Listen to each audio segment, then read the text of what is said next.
Tonight's episode is different. It's serious, it's uncomfortable, and it's one of the most important conversations we've ever had on this show. Before we dive in, I want to be very clear about something. This is not about cherry picking isolated moments from Joseph Smith's life to smear him or to sensationalize history. We're not here to mock. We're not here to rage. We're here to reflect deeply and honestly.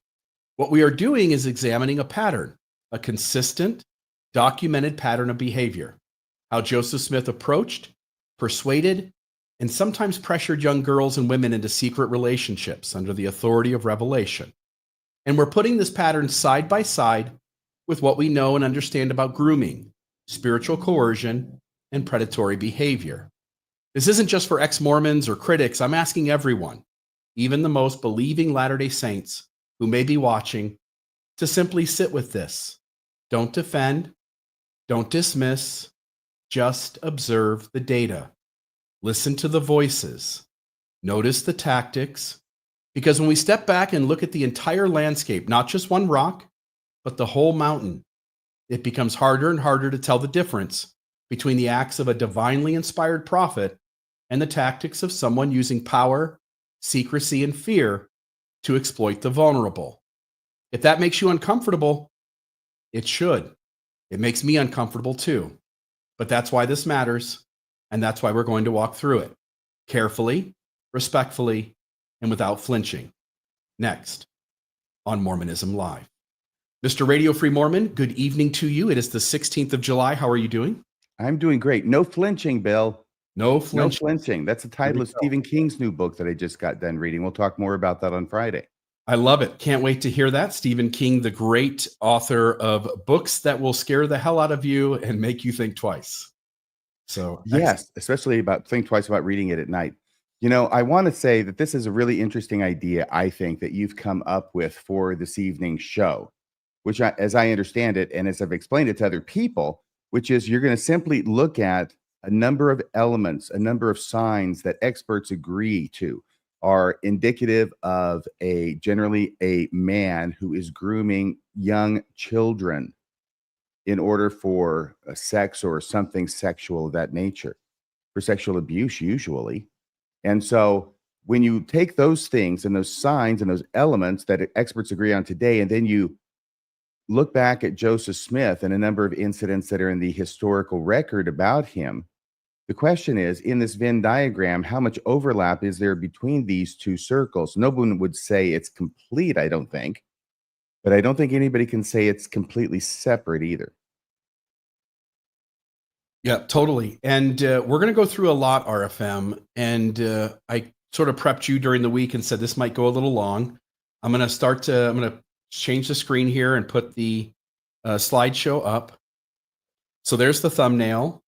And it did a great job making an image of Joseph Smith with some young people.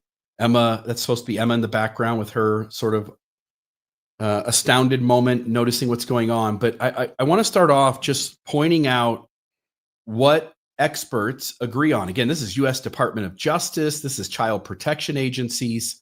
This is what they say a predator does in order to isolate and gain the presence of a vulnerable child or a vulnerable young adult even. And so targeting the victim, building trust and access, isolating the victim, desensitizing to inappropriate behavior, maintaining control, exploiting authority or power, giving gifts, displaying overly affectionate behavior like hugging or tickling, going above and beyond to be overly helpful to a child or family. Now, any one of these by themselves doesn't mean anything. All of us have done something here.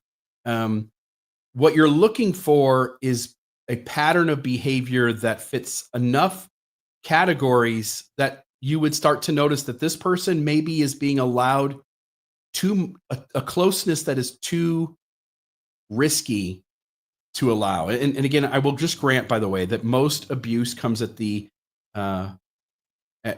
helm of family members, people that the last people you would expect to be doing something. So very little of sexual abuse happens because of strangers, but they are people who Sometimes when it is strangers, they are people who work themselves into your life because of their authority or their position.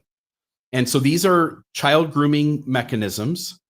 These were other articles that I found. I wanted to post. Some of this is a repeat of what you saw in the previous slide, but 8 ways that predators prey on children. So grooming techniques is just its own thing there.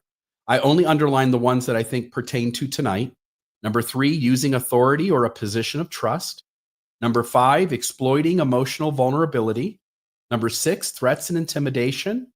Number 8, normalizing inappropriate behavior. Another place said this. They said, what are the stages of grooming?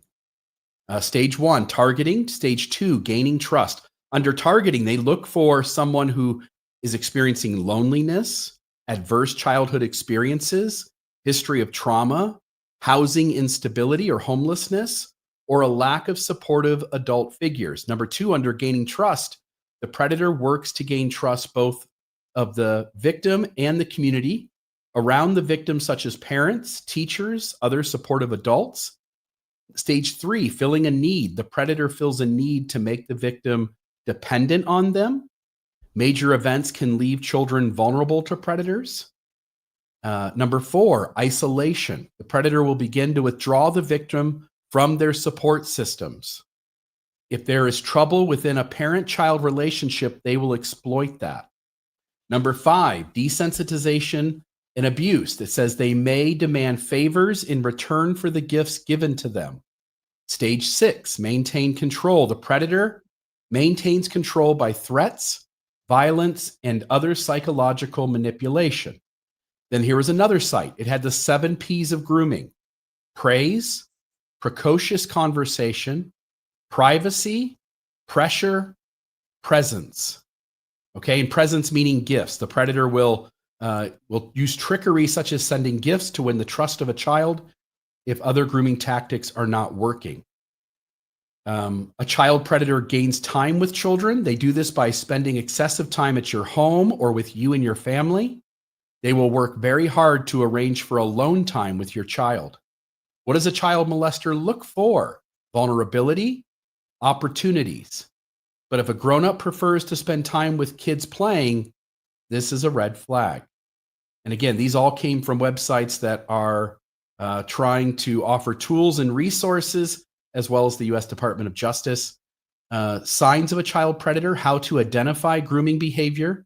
If someone is gifting items to your child that you may not be able to afford or seems excessive, gives an adult an opportunity to spend more time with your child, this is a major warning sign.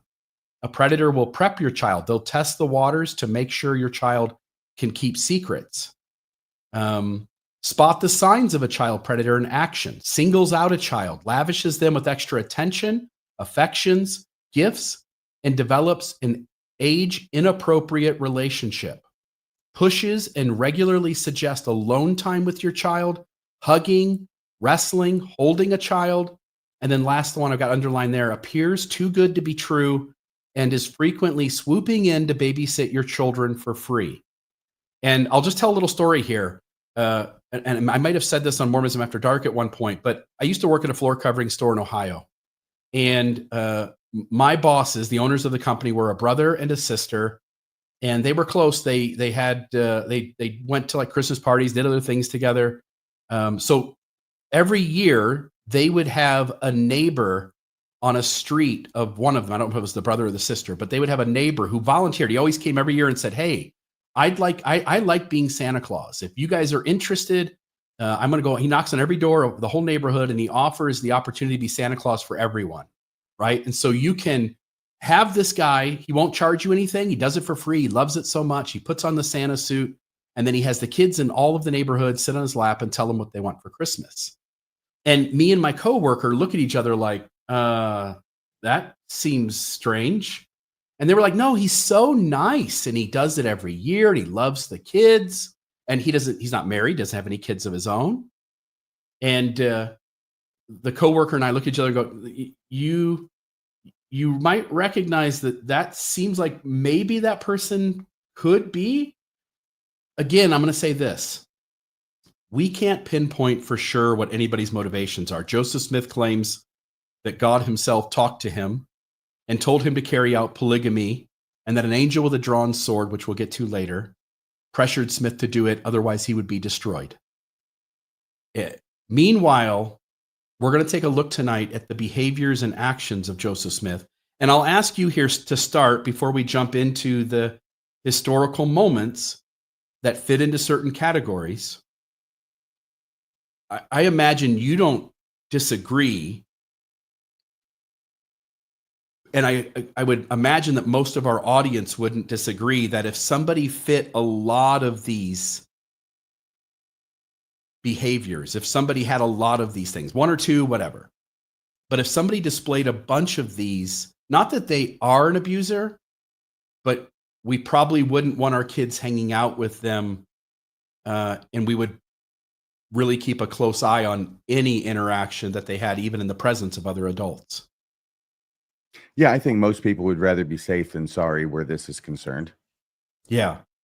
And it's a strange thing that when you come to a religion and you believe it with all your heart, that it almost doesn't matter how many warning signs are there.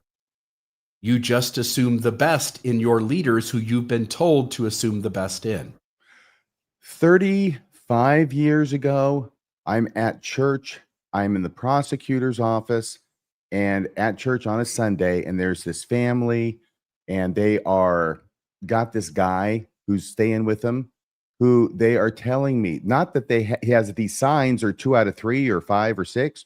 He's a convicted child molester who has gotten out of prison, and they, out of their good Christian ethics, are allowing him to stay in their house where they have children.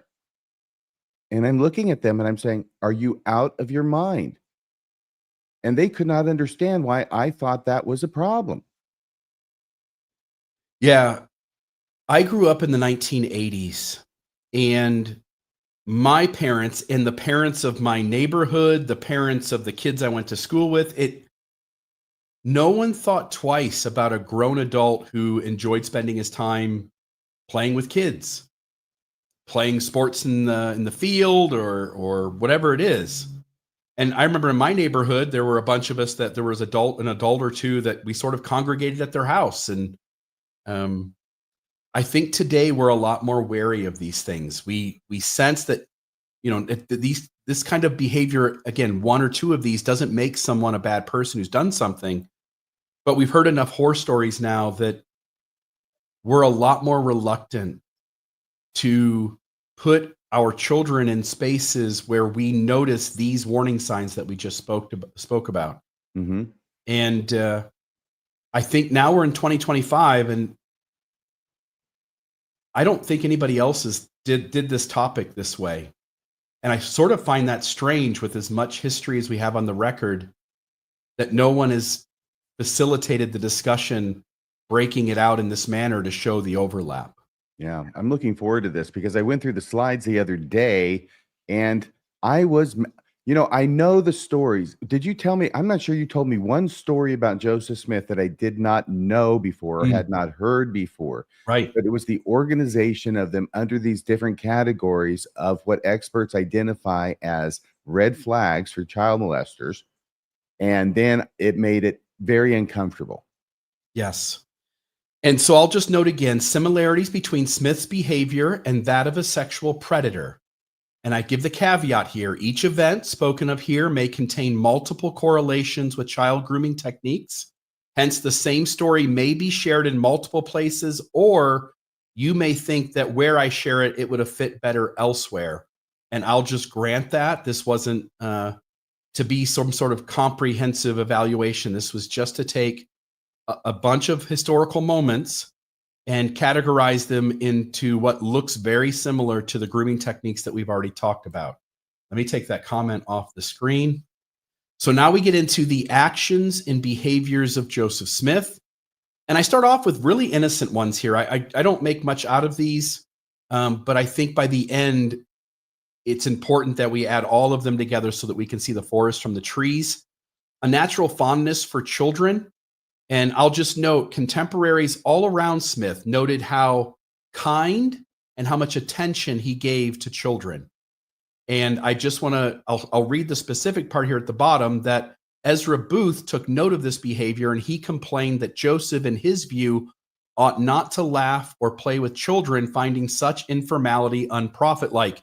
And every time this was posed to me as a student of church history, whether I was learning it from a book that was writing some sort of biographical sketch of Joseph Smith, or whether I was learning it in Sunday school, it was always framed to me that the members of the church expected Joseph Smith to be a stoic prophet, and that when he brought himself down to the level of children to indulge them, to play with them, to entertain them, to give them attention, that the members of the church saw that as unprophet-like.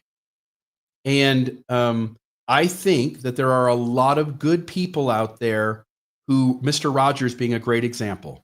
We don't have any instance of Mr. Rogers ever doing anything inappropriate, and he always saw the time spent with children, helping them to learn and to figure out the world as the most important act on earth.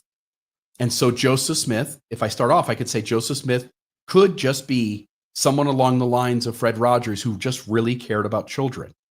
And so I don't make a whole lot out of this one.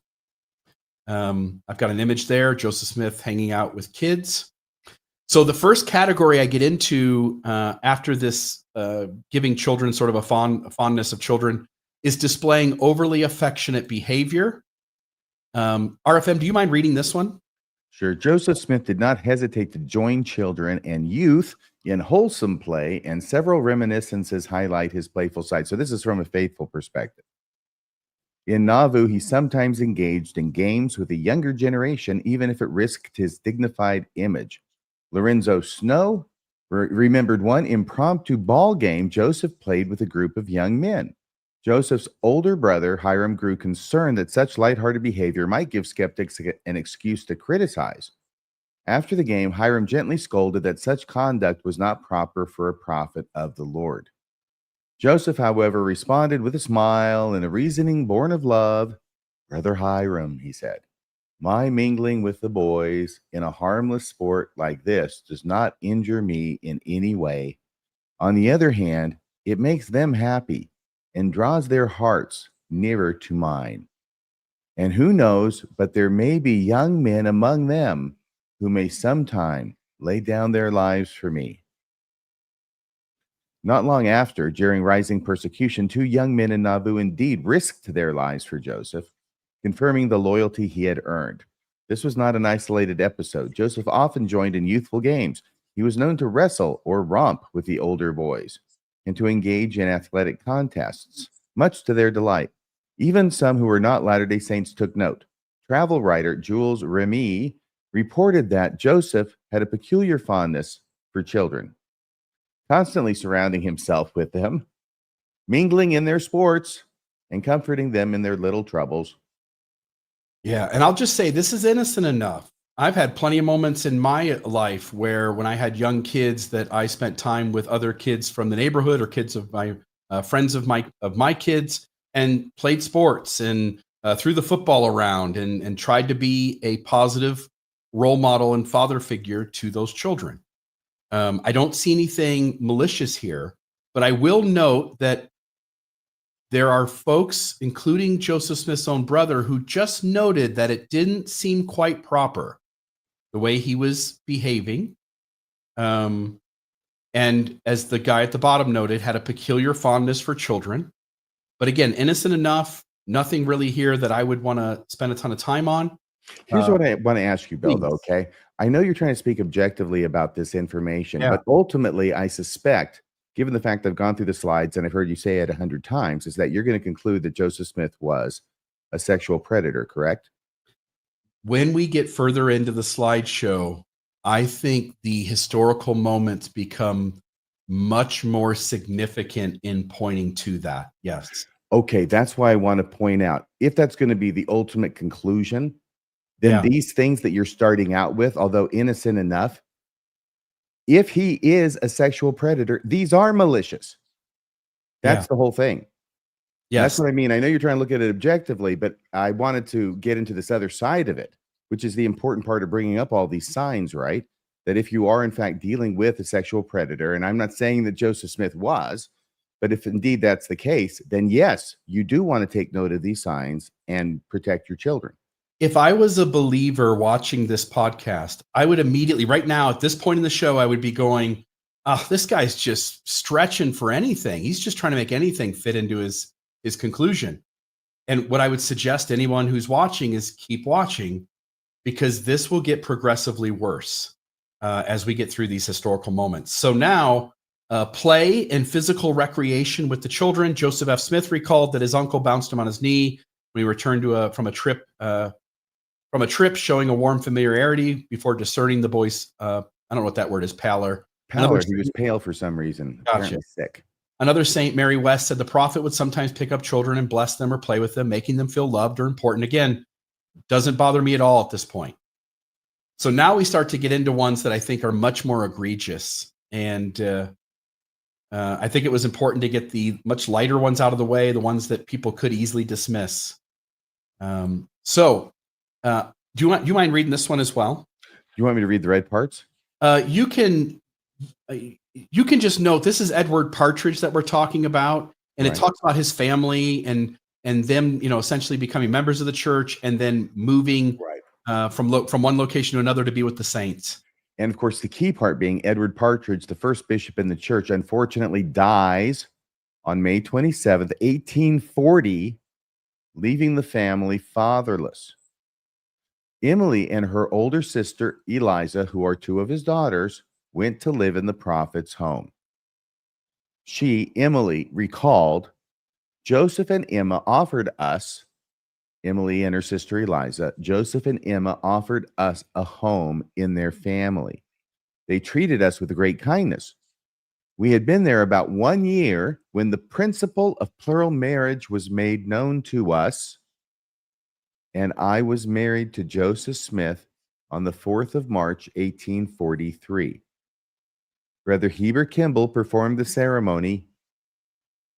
Her sister was sealed to the prophet about the same time, but neither was aware of the other's marriage to Joseph. If we take the religious narrative out of this and we just say, hey, there's this family, the dad in the family dies, the kind neighbor is just wanting to be kind. He takes the children into his own home with his wife to raise them, to be a fatherly figure to them, and then a year later initiates an intimate interaction with them. We would all look at that guy and go, oh my gosh, he orchestrated. I mean, he brought these kids into his home, and here a year later, now he's initiated some sort of intimate interaction. And again, neither one of Eliza or Emily knew about the other being sealed. So there's a level of secrecy. And of course, Emma knew about neither. Yeah. At the time. And if you truly believe that Joseph Smith is called of God to practice polygamy, and God tells Joseph, go for those two, go for Eliza and Emily, then you have to, the next step is, if you're going to be logical about it, you have to wrestle with what kind of God allows two vulnerable young adults, I think they're 18 and 20, allows two vulnerable young adults to be taken into somebody's home who promises to care for them as his child when their dad dies, and then initiates a sexual relationship with them. I would hope we would all look at someone who did that and have certain feelings of disapprobation. Yep. The trouble here is Joseph Smith doesn't only do it once, he doesn't only do it twice, he does it a multitude of times. In 1839, the Huntington family arrived in Nauvoo along with daughter Zena. Within months, Zena's mother died from malaria epidemic, which claimed the lives of many of the early Nauvoo settlers. About this time, Zena met and was courted by Henry B. Jacobs. Most of us who dive into church history know this story. She fell in love with Henry. Henry fell in love with her. A handsome and talented musician, sometime during Henry's courtship of Zena, Joseph Smith explained to Zena the principle of plural marriage and asked her to become one of his wives. So again, I don't think she's ever living in their home. But I will note that it's a year or so after the death of the father. People die, things happen. In and of itself, not a big deal. But Joseph knew that she was in love with Henry, and Joseph knew that Henry was in love with her. And in fact, the two of them had asked Joseph to perform the marriage, which he ended up ghosting them. He didn't show up for. And somebody else, one of the other leaders of the church, ended up doing it. But he was well aware of the relationship that these two had as he approaches then Zena to initiate a marriage with them, with her. Okay, I'll let you read this one. All right. So this is Joseph Smith visiting Canada, 1837, converts Edward and Margaret Lawrence and their daughters, Sarah and Maria. Sarah and Maria Lawrence, another set of sisters. The Lawrence family subsequently journeyed to Illinois, arriving in 1840. Okay. Sarah and Maria's father, Edward, passed away. Soon after their arrival, they were having all this trouble with malaria because they're trying to drain the swamp and everything. And I think Joseph Smith's dad passed away around the same time period. So a lot of people were dropping like flies, especially in 1840. And it looks like Edward was one of them. In 1842, Sarah and Maria, 16 and 18 years old, began living in Joseph Smith's home. Perhaps as hired help, like Emily and Eliza Partridge, who are also living at the Smith residence. This is the Nauvoo house, isn't it? I believe so. It notes that in the spring of 1843, Joseph married Sarah and Maria. A friend of Maria's in Nauvoo recalls that Maria suffered her doubts, her fears, her uncertainty as to whether she was acting right or wrong. In other words, her intuition inside said something's not right here. I don't feel good about this. Mm-hmm. The thing that overwhelms the intuition of the Latter-day Saints caught up in this is that they have a testimony that the gospel is true. They have a testimony that their particular religion is the one true religion, and they have a testimony that their prophet is indeed a prophet, and that overrides their inner gut, their inner intuition, telling them that something is off here. For she had a conscience and wanted to be right, and also remembers Maria saying, if there was any truth in Mormonism, she would be saved for. My yoke has not been easy, nor my burden light. Again, Sarah was 17, Maria was 19, says 16 and 18, but I think they were 17 and 19 at the time of the marriage. 16 and 18 when they moved in, I think. Yes. So there's that one. Or when they arrived in Nauvoo, excuse me. Yeah. By June of 1842, the Lott family, including daughter Melissa, were living and working on the Joseph Smith farm just a few miles southeast of Nauvoo. They have a family Bible, I understand. They do. And there's some interesting notes in that Bible. Melissa's father, Cornelius, managed the farm for the prophet Joseph. This same year, 18-year-old Melissa moved to Nauvoo and lived in the Joseph Smith home, most likely helping with children and household chores. Now, remember, in each of these instances, it's not the child going to Joseph and saying, hey, can I live with you? It's that Joseph Smith approaches, or Joseph and Emma approach these children and come up with some reason, valid or not, come up with some reason to have these children or young adults live in their home. It's like a motel or a hotel. Yep. But strangely, all the females who work in the Smith home, about 90% of them end up as plural wives of Joseph Smith. Yes. And all I meant by a hotel was they do need lots of help. Yeah, they do. Isn't it convenient? All right. The Walker family. Do you want to read this one? I've heard you tell this story 100 times. If I've heard you tell it once, Bill, this is one of your favorites. That's why it's all underlined. The Walker family arrived in Nauvoo in the spring of 1841. That summer, Lucy's mother contracted malaria and died months later in January 1842, leaving 10 children. Her father, John, was heartbroken, and his health seemed to give way. Lucy remembers. The prophet came to the rescue. He said, if you remain here, Brother Walker, you will soon follow your wife into the grave, presumably. You must have a change of scene, a change of climate. We got to get you out of here for whatever reason. You have just such a family as I could love. Truer words never spoken. My house shall be their home. Place the little ones with kind friends, and the 4 eldest shall come to my house and be received and treated as my own children. RFM, guess who the youngest of the 4 oldest children? In other words, Joseph Smith made an arbitrary line between the 4 oldest and the rest of the kids that were younger. Was it 15-year-old Lucy? 15-year-old Lucy Walker. So we want to make sure. It could be viewed as Joseph wanting to make sure that she came to his house to stay. Yep. Okay. The change of scene and climate that Joseph had in mind for John Walker was a 2-year mission to the eastern states. So they're in Illinois on the Mississippi. In response to this arrangement, Lucy said, I wrung my hands in the agony of despair at the thought of being broken up as a family. So she's lost her mom. Now her dad's going to go away on a 2-year mission and being separated from the little ones who've been put, with other people, right? Nevertheless, 15-year-old Lucy moved into the prophet's house. Again, I'll say this. If you're Joseph Smith and you are a real, true prophet, and God has commanded you to practice polygamy, you're going to have to make sense for me, a God who first allows or witnesses you taking that child into your home to treat it as your own children, which again, the prophet himself said it.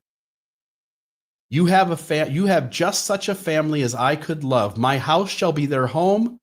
Place the little ones with kind friends, and the 4 oldest shall come to my home and be received and treated as my own children. So what kind of heavenly father requires, or witnesses his prophet taking children into his home to care for them as his own children, only a short time later to then have his prophet enter an intimate sexual relationship with that child? We talk a lot about Joseph Smith calling women's husbands on missions to get them out of the way while he courted and married them. But this is an instance of his sending a father away on a mission in order to get him out of the way. Yeah, and we have another instance of that later on, too. I'll note, I said sexual relationship on purpose. If I'm not mistaken, this is one that Brian Hales agrees was a sexual relationship, because I think Lucy testifies at the Temple Lot case. Well, we know no sex happened if Brian Hales says it didn't. Well, he says it did in this case. So, yes, it couldn't if he says it didn't, right? Building trust and access. All right. So, by 1843, Lucian Woodworth had become a close associate of Joseph Smith and was the architect of the Nauvoo House Hotel. In the spring of that year, Joseph married Lucian's 16-year-old daughter, Flora Ann Woodworth. We did an episode on her. William Clayton, Joseph's personal secretary, noted subsequent visits the prophet made to Flora. She is mentioned in Clayton's diary more than any other of Joseph's plural wives. May 2nd, Joseph rode out today with Flora Woodworth. June 1st, evening, Joseph rode in the carriage with Flora. August 26th, Hiram and I rode to my house, and Joseph met Mrs. Woodworth and Flora and conversed some time. August 28th, President Joseph met Miss Woodworth at my house. August 29th, a.m. at the temple, President Joseph at my house with Miss Woodworth. I look at this, and this is he's a married man. It's not a huge town. I mean, it's Nauvoo, it's booming, we understand, but it's like he's doing this out in front of God and everybody. Surely people were talking, surely tongues were wagging at this.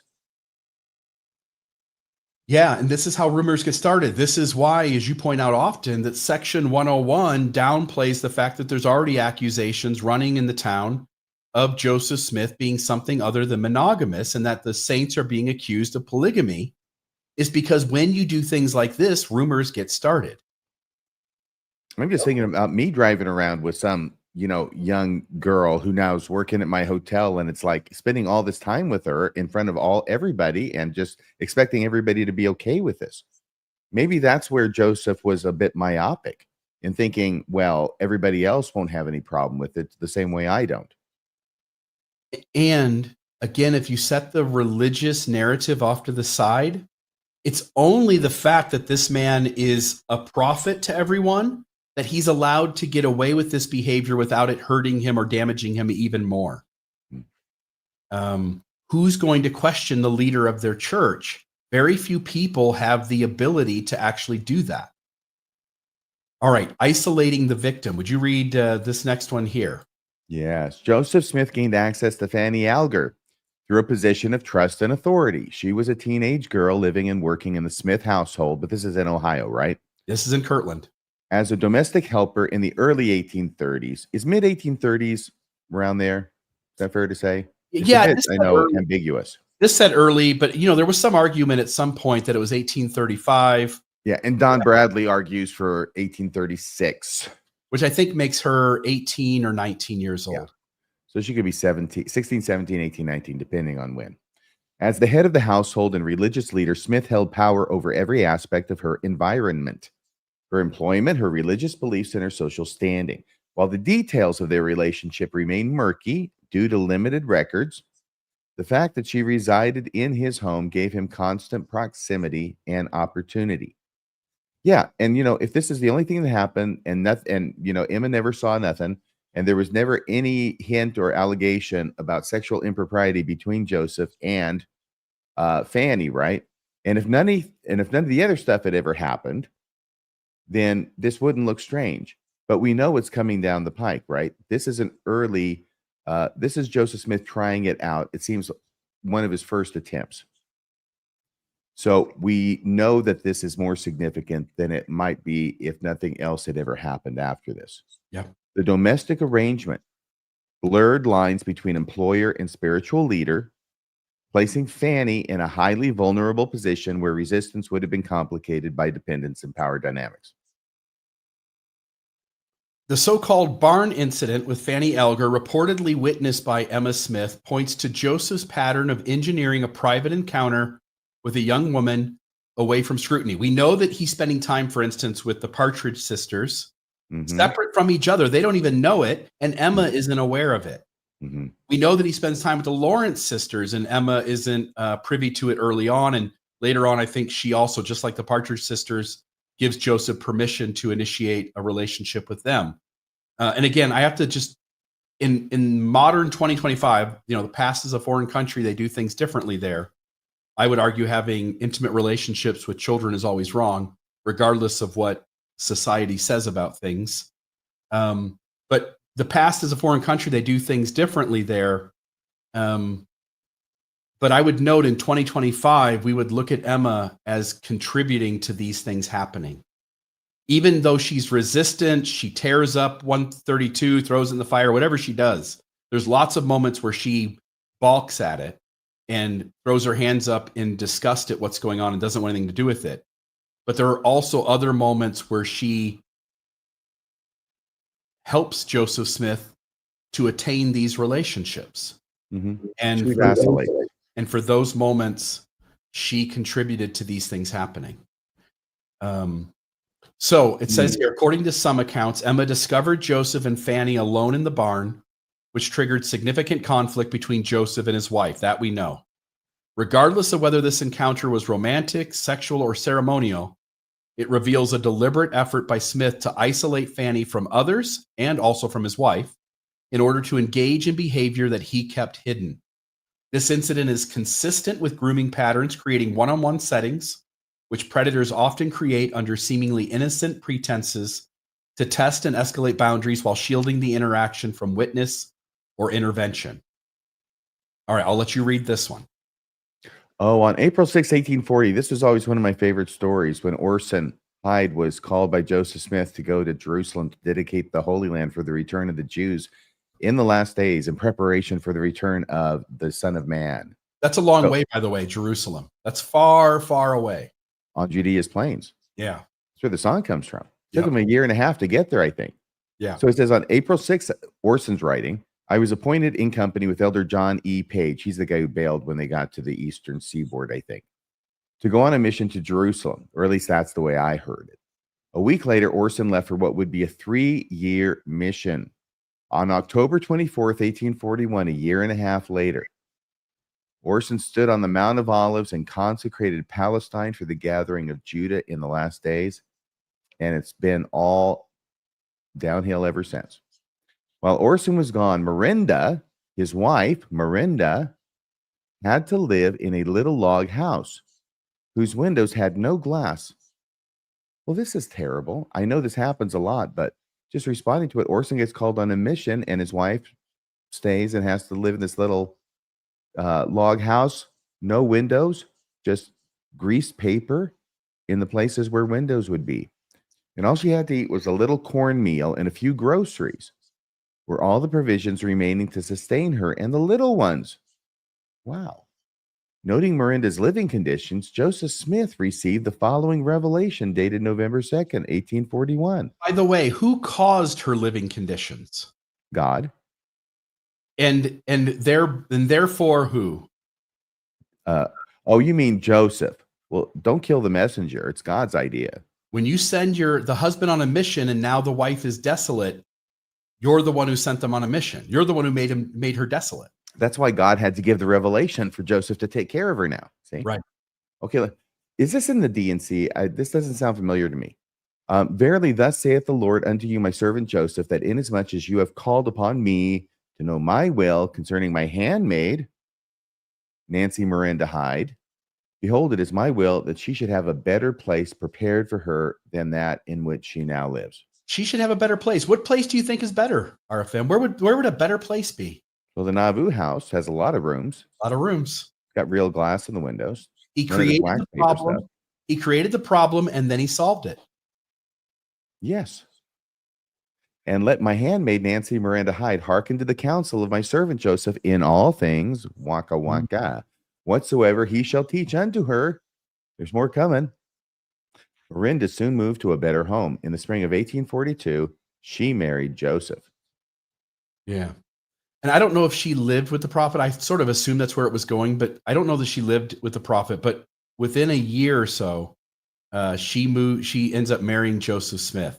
And when you give a revelation to somebody as the prophet and you tell that person that they need to hearken unto everything that you say, of course, you're putting it in God's voice, but you have to hearken unto everything that prophet says. And then a year later, it's all polygamy. And your husband's on a mission. You were desolate. And the only reason you live in a better home is because of that revelation that Joseph got, where you have to hearken. It's amazing how many people will fall for that thus saith the Lord ruse. Yeah, a lot of people fall for that in and out of Mormonism. Yes. Among all the various denominations of Mormonism, all the various factions. And here are the Mormons clamoring for more revelation in the name of God. So they're begging to be fooled some more. Yeah. Yep. So there's Joseph talking to Orson and Miranda as he sends Orson on his mission. Because, we got to have somebody go over there personally and stand on the freaking Mount of Olives to say some words so that the land is now dedicated for the return of the Jews. We can't just, do without that. That's got to be done. Yeah. Yep. Sarah Ann Whitney, age 17. About the time of the marriage, Joseph sent Sarah Ann's brother, Horace, on a mission. Yes, he was causing problems. He was objecting to what was going on. Yes. And so Joseph Smith got him out of the way. Helen Mar Kimball, another one of Joseph's plural wives, wrote, but Joseph feared to disclose it, believing that others would embitter Horace against him. And for this reason, he favored his going east. So we have one plural wife of Joseph Smith telling us that Joseph Smith got him out of the way. Right. Go east, young man. Yeah. And don't look back. Again, here's the Walker family. Oh, it looked familiar because that's the same slide, right? Same slide. But I just want to reiterate again, same thing. Sends John Walker on a mission. This is 3 times now where Joseph sends a family member on a mission only to initiate an intimate relationship with a wife or child of that person or sister of that person. According to these accounts, he actually sends husbands, fathers, and brothers away on missions. Yes. Yeah, we always say he sends the husbands on a mission to marry them. And the only instance I know of is Orson Hyde. So the apologist jumps on that and goes, this wasn't some pattern. He didn't send a bunch of husbands on missions so he could marry their wives. But the next question should be, you're right. Whoever asked that, it got framed the wrong way. Does Joseph Smith send fathers, husbands, and siblings on missions just prior to initiating intimate relationships? And yes, he does. Desensitizing to inappropriate behavior. Louisa Beeman's brother-in-law, Noble, testified in 1869 in the fall of the year 1840. I'm not going to read that. I'll just note the underlined part, because part of what predators do is they manipulate family members in a current moment so that in a future moment they can take advantage of trying to get get space with that person that they're trying to have an intimate relationship with. And it just says here that Joseph Smith requested him, Joseph Bates Noble, to step forward and assist him in carrying out said principle. So if you want to marry the sister, the daughter, the wife of someone, one of the easiest ways to get to that end goal is to start working on the family member to make them one of the club, to make them be in the good old boys club and a loyalist and supporter of your work. And by doing that, you break down their ability to stand up and say no when the moment comes. Yeah, I think he did that with Heber C. Kimball famously too. Yes, and we'll get to that. I think a discussion between you and I needs to occur there, because, and I'll say it now so that we can see it unfold, because it shows up in the Martha Brotherton episode where Brigham Young and Heber C. Kimball are heavily involved in that. What you see in that moment is that Heber C. Kimball and Brigham Young are eager to also be unethical in manipulating Martha Brotherton towards an end goal. And when you get to Helen Mar Kimball later, once you notice that Heber C. Kimball has this ability to act and behave this way, then her version of events as this young daughter, which you always would see your dad as could do no wrong. Once you see that away from her presence, he's not the healthiest of people either, puts a little different spin on Helen Mar Kimball's whole experience. So I just note that. Okay. Maintaining control. And notice, by the way, each one of these categories, I put a red flag, and these are all things that were pointed to in the beginning as things that predators do. And I talked to a person who works in this arena. They work in the legal system, and they specialize in advocating for victims of childhood sexual abuse. And she said, every predator is not going to do this entire list. They're going to have 1, 2, 3 of these things that they do, which light bulb goes on for me, which is that what happens when you do find a person who does 10, 11, 12 of these things? Maybe it means something more. So maintaining control, D&C 132. RFM, do you want to read the underlying parts here of D&C 132? This is the section that addresses Emma's reluctance to get on board with polygamy. Oh, are these the destruction verses? These are. Verily I say unto you, a commandment I give unto my handmaid Emma Smith, your wife, whom I have given unto you, that she stay herself and partake not of that which I commanded you to offer unto her. By the way, I want to stop you there, because will you remind the audience of what we think Emma was offered by God? Do you remember this? I thought you wanted William Law. Yes. So Joseph wants to do his polygamy. Somewhere in the conversation, you can imagine the conversation. Well, if you get to do this kind of stuff, why don't I get to do this kind of stuff? And then so God was nice enough to say, okay, well, you want William Law? Yeah. And so now God is telling through Joseph Smith to Emma, like, no, never mind about that. You shouldn't do that. You shouldn't do that thing I told you. Yeah, forget about that. I was just kidding. Yep. It was a temporary commandment. Temporary commandments. For I did it, saith the Lord, to prove you all as I did Abraham, and that I was just testing you, and that I might require an offering at your hand by covenant and sacrifice. And let my handmaid Emma Smith receive all those that have been given unto my servant Joseph, all those women apparently, and who are virtuous and pure before me, and those who are not pure and have said they were pure shall be destroyed, saith the Lord God. You don't get to lie to God about your purity level. I give unto my servant Joseph that he shall be made ruler over many things. And I command my handmaid Emma Smith to abide and cleave unto my servant Joseph and to none else, no matter how many women I'm telling him to marry. But if she will not abide this commandment, she shall be destroyed. You didn't get it the first time. Saith the Lord, for I am the Lord thy God, and will destroy her if she abide not in my law. This is textbook of religious coercion. So there was an article written. I don't have the article here. I should have put that up here. But I summarized the 6 main points that the author was making. So one, when we talk about section 132, coercion disguised as revelation. Consider how manipulative and emotionally coercive the language of D&C 132 is. It doesn't sound like a divine invitation rooted in love or mutuality. It sounds like a demand. The voice in this section isn't tender or pastoral. It's conditional and threatening. The section presents plural marriage not as a spiritual principle one might thoughtfully consider, but as an ultimatum, especially for Emma. Believe or be destroyed. That's not revelation. That's the language of control. Number 2, the illusion of consent. There's a moment in verse 61 that seems on the surface to suggest consent. First wife must give permission. But that quickly unravels as later verses 64 and 65 override it entirely. If the first wife doesn't accept the law, she's said to have committed a sin, and the husband is suddenly exempt. It's a bait and switch. Any appearance of mutual agreement is erased.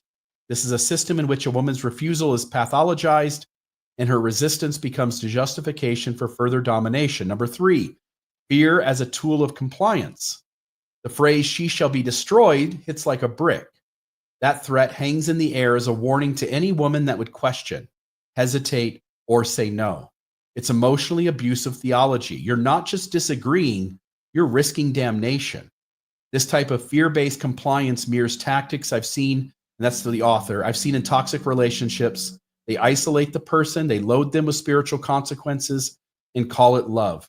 It rewires the mind to equate submission with survival. Number 4, women as property, not partners. The language throughout D&C 132 treats women like objects to be given, taken, and belonging to men.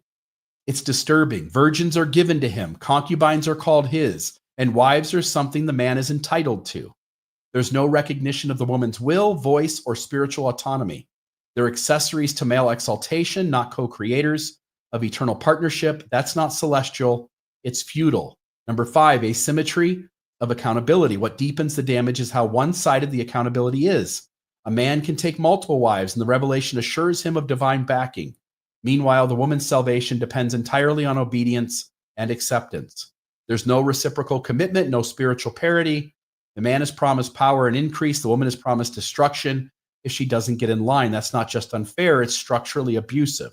And the last one, number 6, it looks like spiritual abuse because it is. Look at this whole system. It mirrors the exact dynamics we see in emotionally abusive relationships. Gaslighting, threats, control, manipulation, all dressed in spiritual language. It creates a psychological trap, especially for women, conditioning them to see their pain as righteousness and their silence as virtue. I believe in love that expands the soul, not one that demands your surrender under threat. Again, that's the author. Whatever else do you... It reads like a theological blueprint for domination, not divine relationship. So there's that. And you know, we've all pointed to that multiple times about D&C 132 being seemingly, if you looked at it logically, you'd go, that sounds a lot like Joseph Smith trying to work things into God's voice in order to get his way. The next one, exploiting authority or power using spiritual coercion and threats. So Nancy Rigdon in the Happiness Letter. RFM, will you read this one? Sure. When Joseph Smith approached Nancy Rigdon, 19-year-old daughter of his close associate, Sidney Rigdon, with a proposal for plural marriage, her shocked rejection and firm rejection was met not with respect, but with manipulation. In response, Smith dictated what became known as the Happiness Letter, a carefully crafted rationalization of behavior. Rather than just taking no as an answer, Joseph reframed her refusal as a failure to understand God's will. He wrote, That which is wrong under one circumstance may be and often is right under another. A line that functions as theological gaslighting, normalizing unethical behavior by cloaking it in divine exception. Right. This response essentially told Nancy that her instincts and moral compass were flawed if they contradicted the prophet's personal revelations. Yes. The letter also reveals how Smith used his religious authority to override. Now, this says to override consent, but to override rejection. When you say that sometimes things that appear good, what was the exact phrase? That which is wrong under one circumstance Yeah. may be and often is right under another, is a message to the other person that you might think it's wrong, but trust me, it's right. Okay. Which is an override of that person's ability to go, no, this is wrong. Okay. Okay. And reprogram internal resistance. Yeah. Instead of respecting Nancy's autonomy, he recast obedience to him as obedience to God, which happens today. And prophets will always teach you the truth, Yeah. no matter what it is. Even if they don't. Yes. Especially when they don't. Exploiting her faith and family loyalty. In modern terms, this is spiritual coercion, a tactic often used in grooming where the abuser reframes harmful behavior as sacred or divinely sanctioned to bypass psychological defenses. Yeah. And we can skip that last little part if we want. So, what do you go ahead? You want to read that? I don't know. I just checking it, see if there's anything else in there. Yeah, I mean, it speaks more to it, but the underlying parts were the most important. Yeah. So here we have Joseph with the angel with the drawn sword. I think we have one reference of it as a flaming sword. Most of the references just refer to it as an angel with a drawn sword. So now we're going to run into these instances, which again, if you go to a person who believes you're a prophet and you tell that person, I have to do polygamy and you are the one, God's told me. And an angel with a drawn sword has commanded me, and I'm going to be destroyed if I don't do this. Yes. Imagine the pressure as a 15, 16, 17, 18-year-old child, what you would feel about this prophet who you believe talks to God. Mm. Zena later wrote that within months of her marriage to Henry, Joseph sent word to me by my brother saying, tell Zena I put it off and put it off till an angel with a drawn sword stood by me and told me if I did not establish that principle upon the earth. By the way, he's already established that principle upon the earth. Joseph Smith has a characteristic that he carries out in these moments. It's a mechanism. He treats every woman, when he isolates them, he treats every one of them as if they're the magic number one, meaning the first person after Emma to enjoin with him in plural marriage. And so you feel special and you feel like I'm the person. I have to do this. Meanwhile, you're the first girl I've ever loved. Yeah. Meanwhile, you're number 20, number 30, number 40. Yep. You're the first girl I've ever wanted to marry in addition to my wife. And we'll see a couple other instances of this later on as well. So tell Zena I put it off and put it off till an angel with a drawn sword stood by me and told me if I did not establish that principle upon the earth, which I've already established, I would lose my position and my life. Joseph further explained that the Lord had made it known to him she was to be his celestial wife. You want to read this one? Mary Elizabeth Rawlings Lightner, age 23. In 1834, Joseph was commanded to take me for a wife. I'm sorry. So let me stop you for a second. She says this way late. She's like 89 years old or something. Yeah, these are in a second collection of affidavits, maybe. She's 12 years old when she's first approached by Smith, telling her that she's going to be a plural wife someday. She's 23 when they are sealed or married. Okay, thank you. So in 1834, Joseph was commanded to take me for a wife. I was 1,000 miles from him. He got afraid. The angel came to him 3 times, just like, I don't know, some other angel came to him. Didn't another angel come to him 3 times? I'm pretty sure. The angel came to him 3 times, the last time with a drawn sword, and threatened his life. I did not believe. Wait a second. Just I did not believe that that happened? If God told him so, why did he not come and tell me? Okay. If God told Joseph, why did God not come and tell me? How come there's no angel coming to me? The angel told him, I should have a witness. An angel came to me. It went through me like lightning. What went through her like lightning? A feeling. I bet. You don't need a feeling. You don't need something to go through you like lightning if you see an angel. Excuse me. I was afraid. Joseph said he came with more revelation and knowledge than Joseph ever dare reveal. He's a super spy. Even his secrets have secrets. Brigham Young sealed me to him for time and all eternity. February 1842. Joseph said, I was his before I came here.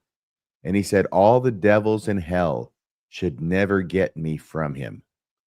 According to her own words, Joseph approached her the first time when she was 12 years old and told her directly that she was to be someday a plural wife of his. Let that sink in. Imagine RFM, a grown-ass man, walking up to a 12-year-old child and saying, someday you'll be my wife.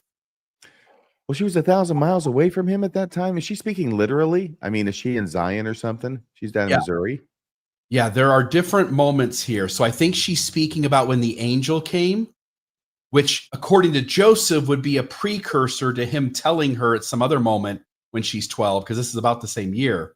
Yeah. And then it's not until 1842, 8 years later, that they actually are married. So what I imagine is so all she knows is Joseph has a conversation when she's 12, and then Joseph gives the context of that there's an angel that's come. When Joseph decides on the angel story, before or after the first conversation with her at 12, one could only guess. And even the angels in heaven above or the demons down under the sea could never dissever my soul from the soul of the beautiful Annabelle Lee. There's that. That's like what he's talking about. He's got angels threatening him. He's got demons that he's going to keep her. They can't take her away from him. I don't think Joseph had to worry so much about the devils as he did about the angels. Yeah. No. Yeah, the angels were way more dangerous than the devils, huh? Yeah. Yeah. And we teach this thing called agency, and then Joseph is constantly forced to do things for the first time, even after he's already done them for the first time. Such a strange thing. Here is Joseph Smith and Helen Mar Kimball. Here's that beautiful story. Then Father asked me if I would be sealed to Joseph and left me to reflect upon it for the next 24 hours. Again, Lucy Walker, we'll see this later. Lucy Walker is given 24 hours to decide. Heber C. Kimball tells his daughter, Helen Mar, that she has 24 hours to decide. Imagine being a child and having 24 hours to decide such a thing. She says, I was skeptical 1 minute, believed, then doubted. I thought of the love and tenderness that he felt for his only daughter. I knew that dad. Yes. I knew that he would not cast her off, and this was the only convincing proof that I had of its being right. That's the only convincing proof, is she trusted her dad. Everything else signaled to her that this was not the right thing to do. I think we all know this story. I just got to say here that last night it came to me like a thunderbolt that taking this story as it happened, okay? Joseph Smith is as low a person as you could possibly imagine, okay? And I think most of us would agree on that. The thing that came to me as a revelation was that the father, Heber C. Kimball, is even worse. He's the bad guy in this. He's the worst guy in this.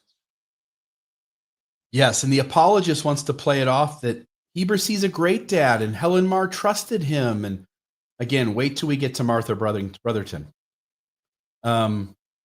I knew that he loved me too well to teach me anything that was not strictly pure, virtuous, and exalting in its tendencies, and no one else could have influenced me at that time or brought me to accept of a doctrine so utterly repugnant and so contrary to all of our former ideas and traditions. as a 14-year-old child, her moral barometer was there. She realizes that something is not right about this. It is gross and yucky, and only because I trust my dad am I going to do this. She goes, and no one else could have influenced me at that time or brought me to accept of a doctrine so utterly repugnant, so contrary to all our former ideas and traditions. Unknown to Helen Mar Kimball is that Joseph had already discussed the prospect of Helen Mar becoming one of his wives. With Heber. Yes, Heber now sought her agreement. Helen recalls, having a great desire to be connected with the prophet Joseph, he offered me to him. This I afterwards learned from the prophet's own mouth. My father had but one ewe lamb, but willingly laid her upon the altar. Because Heber C. Kimball wanted to be connected with Joseph Smith. And I think when you see the Martha Brotherton story, you also realize that Heber C. Kimball wanted to be in on the polygamy himself as well. Yeah. The next morning, Joseph visited the Kimball home. He explained the principle of celestial marriage. Now, again, to Helen Mar, she has this conversation with her dad, and then Joseph comes to teach her polygamy. What she doesn't really quite get at the moment is that Joseph has orchestrated this whole thing beforehand. He explained the principle of celestial marriage, after which he said to me, if you will take this step, it will ensure your internal salvation and exaltation and that of your father's household and all of your kindred. No pressure. Can I get it in writing? This promise was so great that I willingly gave myself to purchase so glorious a reward. None but God and his angels could see my mother's bleeding heart when Joseph asked her if she was willing. Again, the mother also had a moral barometer and knew that this was not okay. She had witnessed the sufferings of others who were older and who better understood the step they were taking, other women who had entered into polygamy with Joseph Smith. And to see her child, who had scarcely seen her 15th summer, several months shy of her 15th birthday, remember, following in the same thorny patch.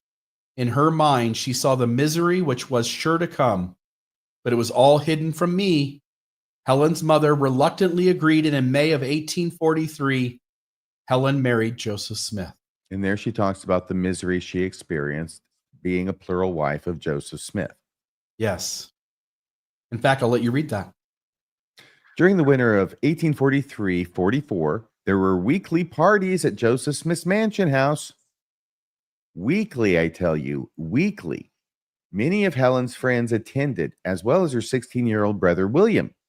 Disappointed, Helen wrote, my father had been warned by the prophet to keep his daughter, i.e. me, away. I felt quite sore over it and thought it a very unkind act in father to allow William to go and enjoy the dance unrestrained with others of my companions, my friends, and fettered me down. For no girl loved dancing better than I did. And like a wild bird, I longed for the freedom that was denied me, and thought myself an abused child, and that it was pardonable if I did murmur. Yeah. She thought of herself as an abused child. She's right. What she had been through, been manipulated by her own father, her own mother just reluctantly allowed it to happen. And Joseph orchestrated the whole thing. She thought herself an abused child. Joseph Smith said, keep her away. Don't let her at the party. She's too young. I don't trust that she'll keep secrets as well as the others. I also think it's interesting to have parties at your house every week. It's a really convenient way to bring your plural wives into your space without anybody thinking something strange about that. In June 1844, Heber was away from home on a mission and wrote to Helen, my dear daughter, be obedient to the counsel you have given to you. I don't know if it's he had given to you. I don't know what that is. If you should be tempted, be obedient to the counsel you have given to you. In other words, that's been given to you. Okay. If you should be tempted or having feelings in your heart, tell them to no one but your father and mother. In other words, don't go tell the police officer. Don't go tell the firefighter. Don't go tell the school counselor. Keep Well, it they were a all Joseph Smith anyway. yeah. They were. Don't tell the mayor of Nauvoo. Yeah. We in our modern world teach our kids that you should feel safe to go to any adult and tell them when something bad has happened. And here is Heber C. Kimball giving his daughter the opposite advice. You are blessed, but you know it not. You have done that which will be for your everlasting good for this world and that which is to come. I will admit there is not much pleasure in this world. Well, So you're not missing a lot. not for the ladies anyway. Be true to the covenants that you have made. Be a good girl, your affectionate father. And then a few weeks later, Joseph Smith dies, leaving after 1 year of marriage, Helen, a widow. Here's Joseph talking to Helen Mar. But she could go to the dances now. Let that sink in, by the way. She's 14 years old. Mm-hmm. This is a representation of a 14-year-old child sitting down with Joseph Smith. Look at that. Sit with that for a second. That's your prophet. And sit with the fact that Heber C. Kimball said, okay, that son of a bitch. Yeah. Gross. Lucy Walker, the prophet discerned my sorrow. He saw how unhappy I was and sought an opportunity again, speaking to me on this subject and said, so the prophet discerned that she was miserable. He saw how unhappy she was, and he sought another opportunity to speak to her to try to change her mind on it. Yeah, it's not like, oh, I feel bad that she's sorry. Okay, I'll knock it off. Nope. Although I cannot, under existing circumstances, acknowledge you as my wife, the time is near when we will go beyond the Rocky Mountains, and then you will be acknowledged and honored as my wife. He also said, this principle will yet be believed in and practiced by the righteous. Only for a little while, Joseph. They give up on that the moment things start to get tenuous. I'm not sure it's ever been believed in or practiced by the righteous. No. I have no flattering words to offer. It is a command of God to you. I will give you until tomorrow to decide this matter. If you reject this message, the gate will be closed forever against you. That's it. You can't go back. Once it's closed, it's closed. He takes her she's in her sorrow. She doesn't want to do it. And then he gets another chance to talk to her. He seeks that out. And he tells her it's a command of God. You've got 24 hours. Otherwise, the gates of heaven will be closed against you. These are the actions of a despicable human being. Yeah. Next one is giving gifts. RFM, this is... oh, yeah, the gold watches. This is Flora Woodworth. Would you mind... Smith gave me a gold watch once. Yeah. Did I mention that to you? That's how many he gave out. He gave them to everybody. I was much younger at the time. I was just a boy. Several months shy of your what birthday? Right? Something. 12th. Yeah, 12th birthday. So here, is this the whole thing or which exactly? This is the Woodworth watch. You can read the whole thing if you want. The red underline is the most important, but the rest will give it context. Okay. Well, Flora Ann Woodworth. So she's born in 1826 in New York. So when she is born, Joseph Smith is just about to turn 21. The first child of Lucian Woodworth. Oh, we met him before. And Phoebe Woodworth. The Woodworths contacted the missionaries in 1832, soon baptized. They joined the church in Missouri, moved to Illinois by 1839. Helen Mar Kimball Whitney described Flora Ann as a very intelligent and smart and bright girl. And Joseph Smith's relationship with Flora Ann Woodworth is poorly documented. She left no records and no sealing date is available. A March 4th, 1843 entry in the prophet's diary appears to have been written Woodworth, which is crossed out and is difficult to discern. The name Woodworth appears interlineally, that's like between lines, right? Above in shorthand, so it is possible they were sealed that day. Sometime after her sealing, Joseph presented her with a gold watch. So after their sealing. But whether before or after sexual relations, that we don't know. In an August 23rd, 1843 journal entry, William Clayton referred to a conflict erupting between Emma Smith and Flora Ann that apparently involved that watch. President Joseph told me that he had difficulty with Emma yesterday. She rode up to Woodworth's with him and called while he came to the temple. So they both go up to the Woodworths. Emma goes in. Joseph goes to the temple, right? Then Joseph comes back to the Woodworths. When he returned, Emma, was demanding the gold watch of Flora Woodworth. Joseph, reproved her for her evil treatment. On their return home, she abused him much. He had to use harsh measures to put a stop to her abuse, but finally succeeded. Did you want to say anything about that, Bill? Clayton notes that Joseph Smith used harsh measures. At the very least, that has to be using one's voice, and at the very worst, using some sort of physical violence to get someone to stop berating you with whatever it is that they're berating you with. Mm-hmm. For some reason, Emma was mad that Flora had this gold watch that Joseph had given her. Seymour Young recalled in 1912 that Emma destroyed the watch. The name of the prophet's plural wives included Flora Woodworth. This is part of the quote.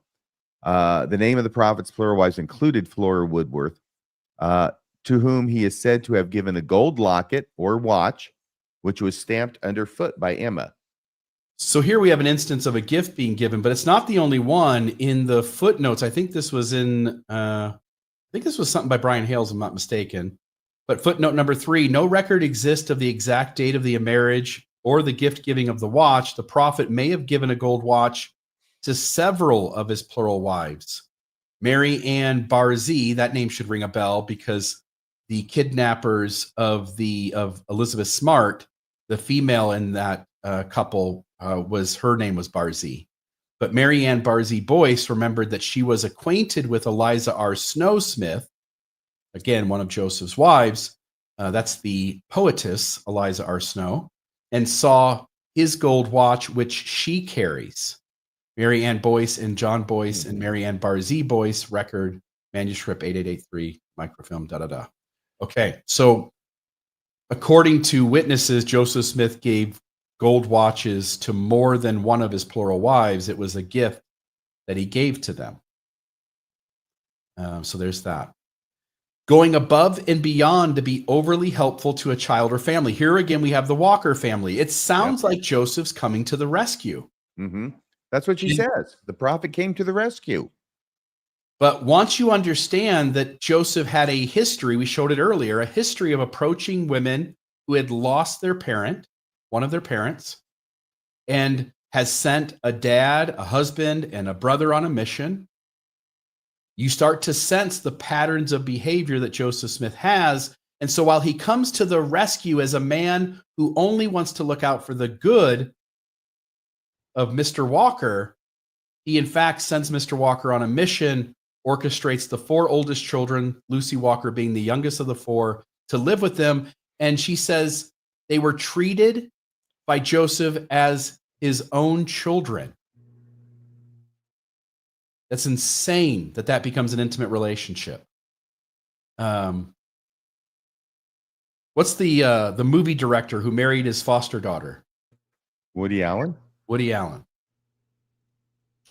It's that kind of feel to it. That's exactly the kind of thing that Joseph Smith is doing here. And again, if you're a believer, you have to answer how do you justify a God who initiates a father-daughter type relationship and then after some time changes it into a husband-wife relationship?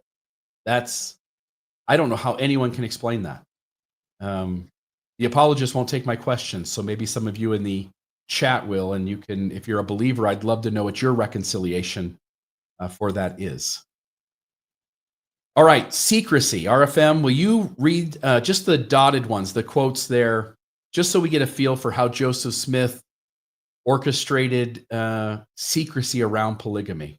Oh, right. Denying polygamy. Well, the first one you have is the 1835 Doctrine and Covenants, section 101. That should be CI as opposed to C1 there. because it's C stands for 100, right? And the I stands for 1, Roman numerals. Marriage, verse 4, inasmuch as this church of Christ has been reproached. This is 1835. The church has already been reproached with the crime of polygamy as well as fornication. In light of that, we declare that we believe that one man should have but one wife. Why don't they deny it? Do they actually deny it? It just says we declare that in response, we declare that the one man should have one wife and one woman but one husband, except in the case of death when either is at liberty to marry again. Why do they have to put all that stuff in there and not just deny it? It seems strange that they don't just say, we deny this. Yeah, it is strange, huh? Yeah. Instead, we're going to give you a bunch of words here in which one suspects that they feel they've got a way to get around it, whether it's valid or not. Another, Joseph Smith refers people to extract, from the Doctrine and Covenants on Marriage, okay? So this is Times and Seasons, Volume 3, page 909. It's 1842. He gets challenged about plural marriage, and what does he do? He says, you can see right here in section 101 of the Doctrine and Covenants what the church's belief is on it, and he cites to what was just read. And John Taylor did the same damn thing. After Joseph Smith was dead, I'm pretty sure it was 1850s, maybe, when he went over to Europe on his mission, and he's in France doing the debate with the ministers. Remember that? And I should note here, you gave the date 1842. That's correct. When he's giving that, he's already had a relationship with at least Fanny Alger in 1836 and the Harris, who had married the Mason guy who disappeared. The one over the milk and strippings. Yes. That had happened, I think, in 1838. Okay. And So it's he had 1842. He's got several wives by then. And Yep. John Taylor had several wives back home in Utah when he is lying. Now, they think it's not lying if they say, you can look at this scripture that we have in our Doctrine and Covenants that lies for us, and therefore it's not lying. You know that they think that there's some workaround in there. There's some way, and I don't know what it is, and I don't care what it is, because it's total BS doing this kind of stuff. But Joseph Smith did it just as well as John Taylor did, and one gets the idea that's why it was written in the first place, was so that they could refer to it as almost like an early version of the Family Proclamation. So they can be doing all this stuff, and when they're challenged on it, they don't deny it, so they're not lying. They just point to this other section and verse in the Doctrine and Covenants, which does the lying for them. Okay, so Joseph Smith in 1842 repeats again the statement from the Doctrine and Covenants on Marriage to deny all allegations of polygamy against him. So he does this on two occasions, both Times and Seasons, Volume 3, page 909, as well as the same volume, but page 939. And then in the Times and Seasons, Volume 5, page 423 in 1844, Joseph and Hiram announced the excommunication of Hiram Brown, a member of the church. Hiram Brown is out of town for preaching polygamy and other false and corrupt doctrines in the county of Lapeer, state of Michigan. So they're going out there and they're excommunicating other people for doing this thing because things are getting really hot for them. And they've got to take some kind of action and look like they're seriously against it. Hiram Smith, with full knowledge and consent of his brother Joseph, publishes a statement. This is March 1844, once again in the Times and Season, publishes a statement categorically denying any teaching of plural wives or polygamy, and that all such reading is false doctrine. All such teaching is false doctrine. Some of your elders say, I think this is a quote from what he wrote. Some of your elders say that a man having a certain priesthood, which I think is the patriarchal priesthood, that a man having a certain priesthood may have as many wives as he pleases. And that doctrine is taught here. I say unto you that man teaches false doctrine, for there's no such doctrine taught here, neither is there any such thing practiced here. That's a lie, categorical. 1844, he pretty much has all of his wives by this point. Yeah. They have to deny it. What else can they do at this point? They're pushed because of their own machinations. They're pushed into the position, and Joseph Smith riding around in his buggy and including more and more people. This is going to get out. You can't keep this under wraps. And they get challenged on it, and of course they deny it, and then things go from bad to worse. Oh, I'm sorry. So 1844, this is another one. Statement denouncing the teaching of plural wives as fiendish. States that the spiritual wife system merely allows a man to be married to another wife for time and eternity if his first wife dies. Now, this is the thing, right? They're saying, gosh, this looks so guilty. I've just got to tell you, okay?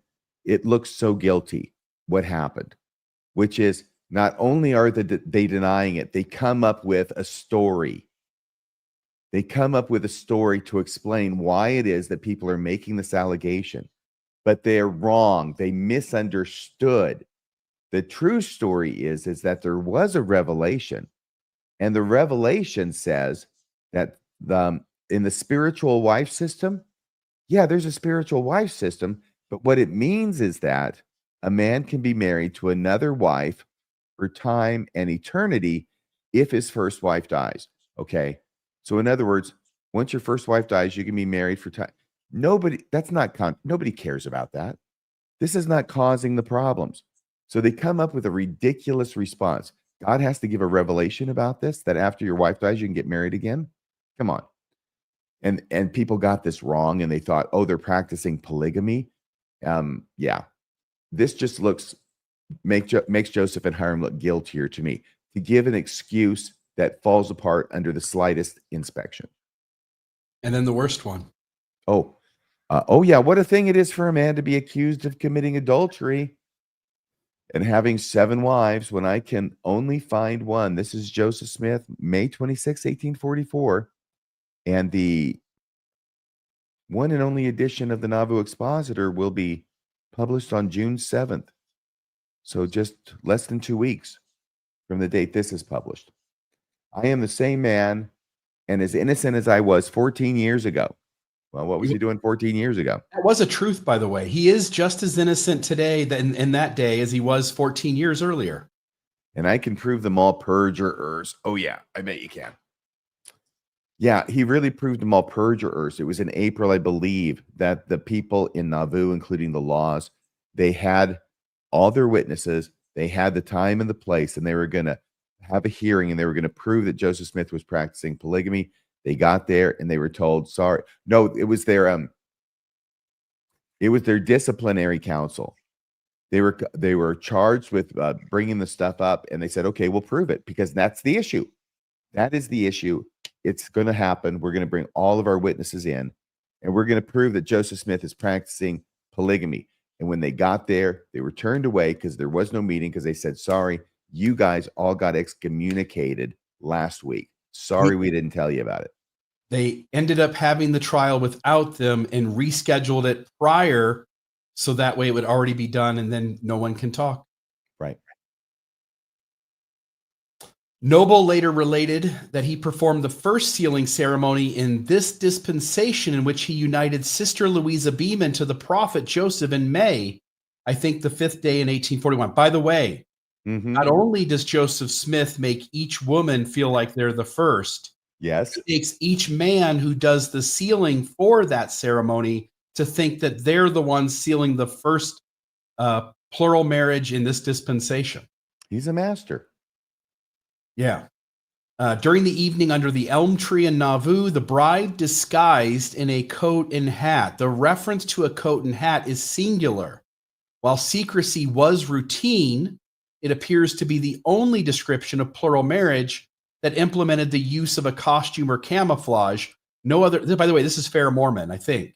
No other accounts associated with Louisa Beeman or any of other Joseph Smith's plural sealings included such details. In other words, only once was there a costume involved. Yes, there was secrecy. That was routine. But this whole idea of dressing like a man to meet Joseph under the elm tree and get married to him, it only happened once. It's not like it was a normal thing that Joseph went about doing day to day in Nauvoo. Well, no, but he did. Remember the sham marriage he did? Yeah. I mean, that was with a coat and a hat. A woman wearing a coat and a hat that reminds me of Irena Adler. But having a sham marriage, he did that in other words, he took a plural wife of his who was very, very young. And in order to keep guys from wanting to court this woman, because they don't know, it's all secret, right? This is why I'm so sorry. This is why Helen Mar Kimball had to be kept away from the dances at Joseph Smith's place, because she's off the market, but nobody knows it. So she can't come to the dances. Sorry. But they did the sham marriage, right? Not with Helen Mar Kimball, and I'm forgetting the name, but we've talked about her story here. Horace was the brother that had to be gotten out of town in that story because he was very, very against this whole idea. And then they had the secretly plural wife of Joseph Smith marry another man who was in on it. And Joseph Smith married them so that she would now be officially off the market. And everybody who's in on the secret would be copacetic. And nobody on the outside would be any the wiser. Yeah. Whoop. Let's see here. What's going on? This here. There we go. All right. Emily Partridge, when she was 18 years old, the event happens when she's 18. It's reported by Emily in 1892, years and years later.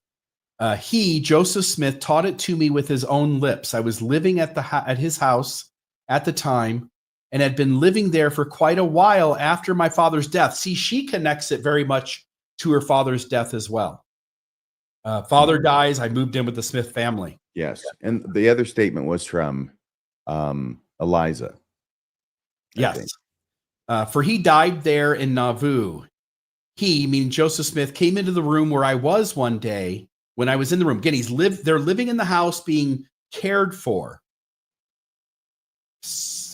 Joseph and Emma are fulfilling a parental role. Mm-hmm. And asked me if I could keep a secret. I was about 18 years of age then, I think. At any rate, I was quite young. He asked if I could keep a secret. And I told him I thought I could. And then he told me that he would sometime, if he had an opportunity, he would tell me something that would be for my benefit.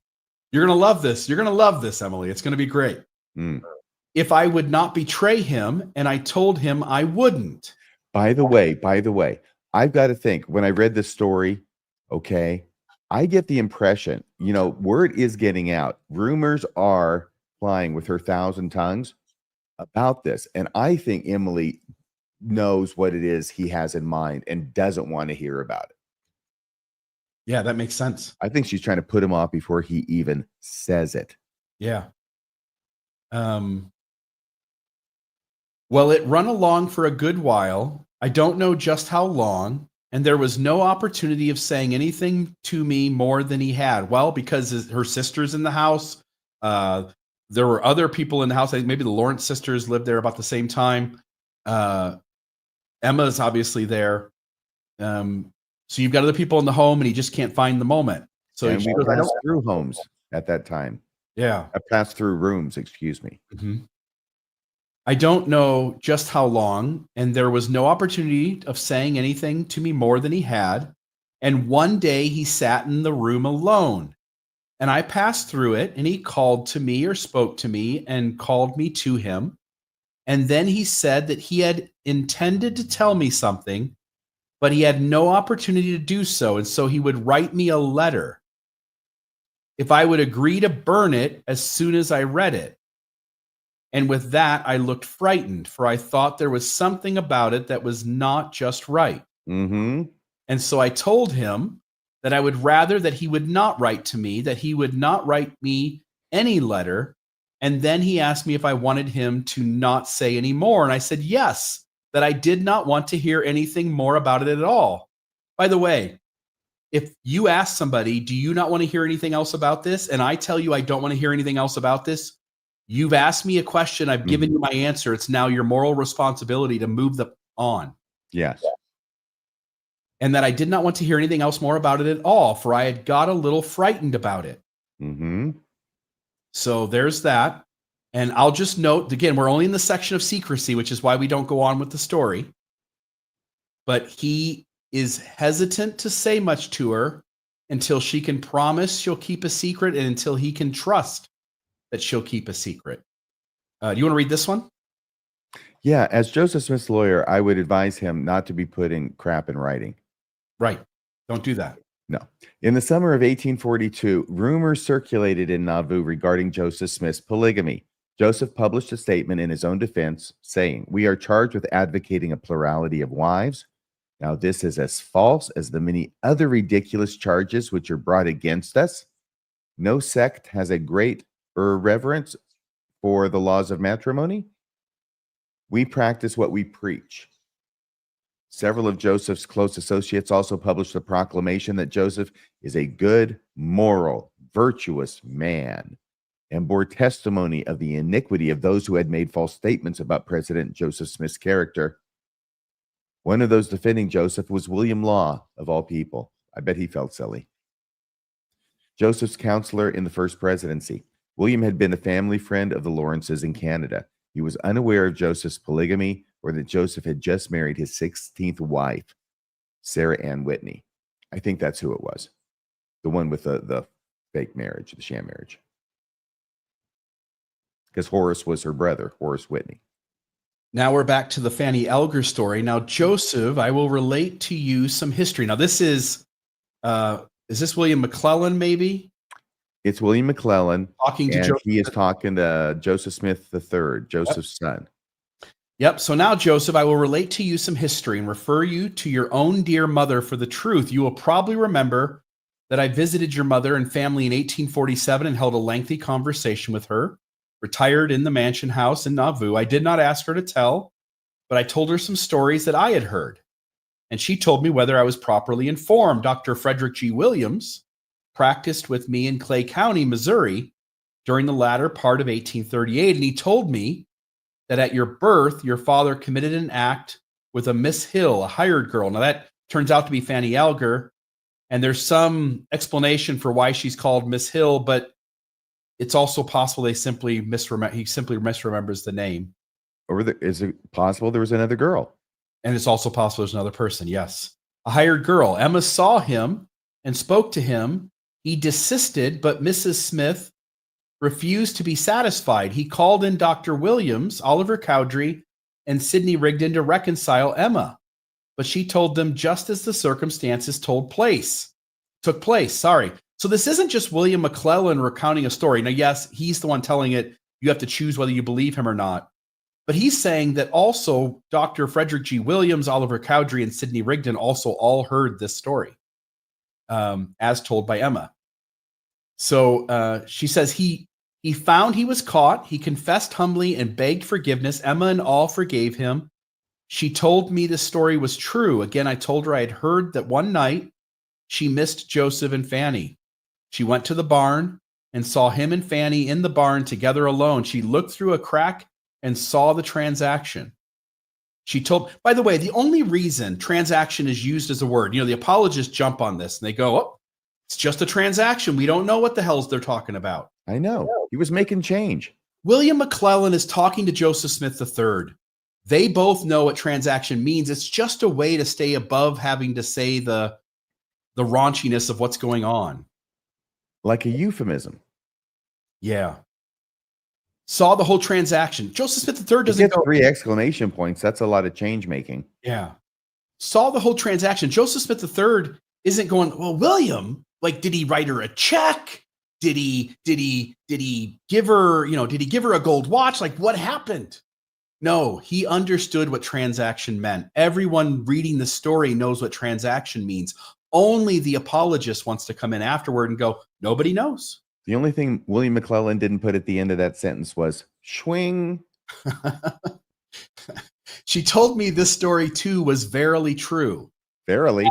Now, I would not have told you this had it not been for one thing. You said in your speech at Amboy, and by the way, it just goes into detail that Joseph Smith III denies that his father is a polygamist. Right. Which is also how you would put in context the word transaction. Oh, yeah. True. It's like, I know your mom is saying that he didn't do polygamy and she's told you all this stuff about your dad, but let me tell you what she told me. Yep. They were in the barn. Yeah. So transaction. Here's Emma finding Fanny and Joseph in the barn, not quite looking through a crack in the wall, but not quite a, rogue artist. You can't get it right with those guys around. All right, this is Oliver Cowdery. You can the bottom is the same as the top, essentially, but with some context. Right. You want to read that? It says, I never confessed intimated or admitted that I ever willfully lied about him, Joseph Smith. This is his letter to his brother, right? Or is it to Warren Parrish? Anyway, when he was here, we had some conversation in which, in every instance, I did not fail to affirm that what I had said was strictly true, a dirty, nasty, filthy scrape, which was made into affair by Warren F. Cowdery. And that's the one he's writing to, right? Warren Cowdery. It's his brother, Warren Cowdery. Not Warren Parrish. Right. Warren Cowdery. Okay. So what Oliver apparently writes is a dirty, nasty, filthy scrape of his and Fanny Alger's was talked over, in which I strictly declared that I had never deviated from the truth on the matter, and as I suppose was admitted by himself. This also makes the word scrape makes no sense in any other context. The apologist again wants to go, not only do we not know what transaction means, yes, we have no idea what scrape means. Well, yeah, and an affair, an affair doesn't have to be something that's romantic or sexual. It could be like, just some sort of incident that happens. That doesn't seem to have a strong enough meaning for the letter that Oliver Cowdery is then writing to his brother and explaining that he's never lied about Joseph Smith. Joseph Smith did a horrible thing, and I did not lie about it. They didn't just have an argument, that kind of a scrape. Yeah. All right, there's that. Silencing victims. So here we are. This is a long story. I'll read the first page, RFM. If you'll take the second, I'll take the third. And if you'll take the fourth, which is a really long one, small writing, I'm hoping that you'll be able to manage that. Okay, here's the thing. This is how I find this enjoyable. Martha Brotherton. This is the Martha Brotherton affidavit, where she describes a story that stars Brigham Young and Heber C. Kimball, and has a co-star of Joseph Smith. Now, the funny thing about this is that we know that Michelle Stone and the polygamy deniers try and get around this story because Joseph Smith is obviously involved in polygamy, if this story is true. But they allow it to be true. At least Michelle Stone allowed it to be true, but said that the person they brought in is Joseph Smith, that she had never seen Joseph Smith before. She'd only been there for 3 weeks. So they brought in a ringer for Joseph Smith. And it wasn't really Joseph Smith who was pretending or portraying or acting like he was Joseph Smith in this. And as you read through this whole thing, it's astonishing to me how absolutely ridiculous such a notion is. And all the different people, not just, the clerks would have to be involved, would have to be in on it as well. And this person also happens to have a key to Joseph Smith's locked upper office door. I think he does. So that's something that's interesting too. But this, as I read through it, all these details, they kind of smack to me of someone who's telling probably a true story. And I'm talking about Martha Brotherton here. Yeah, it's interesting, RFM. We have believers. There'll be some believers who listen to this podcast, and there's believers who justify all of this and go, yeah, Joseph did marry those women, but, I just don't think you've made a case that he's exhibiting predator grooming behavior. And then you also have the polygamy deniers who will have to reconcile this a different way and have to go like, well, he never married those girls. And the way he approached each of these situations also feels kind of gross. And I'm really curious how they would reconcile, because they would need to dismiss other parts and not necessarily the history around how Joseph conducted himself in their presence. Meeting with Flora Woodworth 4 or 5 times, for instance. Although that is Clayton's diary or journal, so they might dismiss it anyway. But there are other things that we shared tonight that they wouldn't necessarily need to dismiss Joseph's behavior around it. They just need the sealing itself to not have happened. Meanwhile, the believer would have to reconcile this a whole different way. So, silencing victims, Martha Brotherton. Here's page 1. I'll read this one. You read page 2. Dear sir, I left Warsaw. Now, again, this is Martha Brotherton writing to John C. Bennett. Bennett posts this letter in his book, History of the Saints. Dear sir, and by the way, I asked these questions on the right. Does Heber C. Kimball's behavior in regards to giving his daughter Helen Mar to Joseph make more sense now, knowing his involvement in this story? So keep that in mind. And then Martha Brotherton, I wrote she's 17 or 18. It says in the story, I forget, but it's one or the other, and you'll see clearly when. We don't know Martha Brotherton's birth date, but we know she was born approximately 1824. We do know how old she is in the story because she tells us so. So it says, "Dear sir, I left Warsaw a short time for this city, and having been called upon you through the Sangamo Journal to come out and disclose to the world the facts of the case in relation to certain propositions made to me at Nauvoo by some of the Mormon leaders, I now proceed to respond to the call and discharge what I consider, it should be two, to be a duty devolving upon me as an innocent but insulted and abused female. I had been at Nauvoo near 3 weeks, during which time my father's family received frequent visits from elders Brigham Young and Heber C. Kimball." Frequent visits. Mm-hmm. "Two of the Mormon apostles, when early one morning they both came to my brother-in-law, John Melwick's, his house, at which place I was on a visit, and particularly requested me to go and spend a few days with them. I told them I could not at this time, as my brother-in-law was not at home. However, they urged me to go the next day and spend 1 day with them. The day being fine, I accordingly went. When I arrived at the foot of the hill, Young and Kimball were standing, conversing together. They both came to me, and after several flattering compliments, I wonder what those were, Kimball wished me to go to his house first. I said it was immaterial to me, and accordingly went. We had not, however, gone many steps when Young suddenly stopped and said he would go to that brother's, pointing to a little log hut a few yards distant, and tell him, you," speaking to Kimball, "and Brother Glover or Grover, I do not remember which, will value this land." When he had gone, Kimball turned to me and said, "Martha, I want you to say to my wife, when you go to my house, that you want to buy some things at Joseph's store, Joseph Smith's, and I will say I'm going with you to show you the way. You know you want to see the prophet, and you will then have an opportunity." I just want to note, Heber C. Kimball is asking Martha Brotherton to lie and to be the front person for the conversation so that he doesn't have to come up with or carry out the reasoning for why he's going with her. This is the same man who gave his daughter away like a ewe lamb. She said, "I made no reply. Young again made his appearance and the subject was dropped. We soon reached Kimball's house, where Young took his leave, saying, 'I shall see you again, Martha.'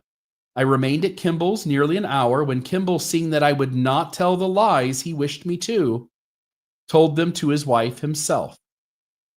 So he sits there for a while. He lets her stay at the house, and he's waiting for her to go, "Hey, I'm going to go see Brother Joseph Smith, and I don't know how to get there. Heber, you want to come along and show me the way?" And she doesn't say anything. So he tells her. He then went and whispered in her ear and asked if that would please her. Talking about his wife, by the way. "Yes," said she, "or I can go along with you and Martha." "No," said he. No. I have some business to do, and I will call for you afterwards to go with me to the debate," meaning the debate between yourself and Joseph, John C. Bennett and Joseph Smith. To this, she consented. So Kimball and I went to the store together. Yes. And Heber C. Kimball has a little girl at home that he is either given or is going to give to Joseph Smith. Probably had already given by this point. As we were going along, he said, "Sister Martha, are you willing to do all that the prophet requires you to do?" I said I believed I was, thinking, of course, he would require nothing wrong. Then said he, "Are you ready to take counsel?" I answered in the affirmative, thinking of the great and glorious blessings that had been pronounced upon my head if I adhered to the counsel of those placed over me in the Lord. By the way, Martha knows Heber C. Kimball. Martha knows Brigham Young. They are the missionaries who came over, I'm pretty sure, to England. And so she knows them from England, and they got baptized and converted and came over to the States. So it's not like she just first met these guys in Nauvoo. At least I think that comes out later on.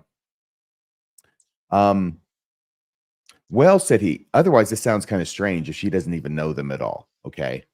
Well, said he, there are many things revealed in these last days that the world would laugh and scoff at, but unto us is given to know the mysteries of the kingdom. He further observed, Martha, you must learn to hold your tongue, and it will be well with you. You will see Joseph, and very likely have some conversation with him, and he will tell you what you shall do. When we reached the building, he led me up some stairs to a small room, the door of which was locked, and on it the following inscription, positively no admittance. This is Joseph Smith's office, I believe.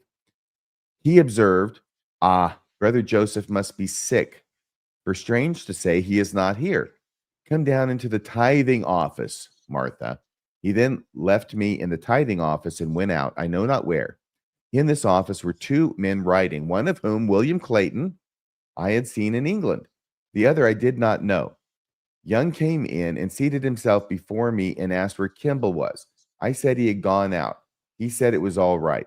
Now, I just want to say here, if this never shows up, I may have been thinking about Clayton and her seeing Clayton in England and maybe not the other two.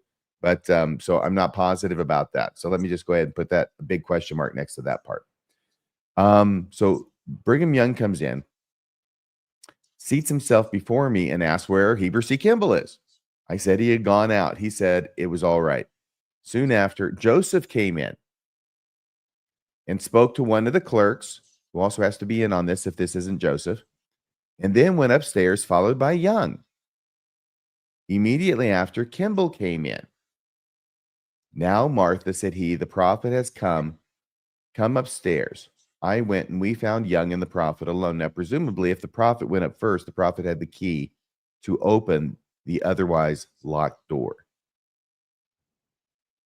which makes it more difficult to have somebody who's not Joseph Smith doing this as well.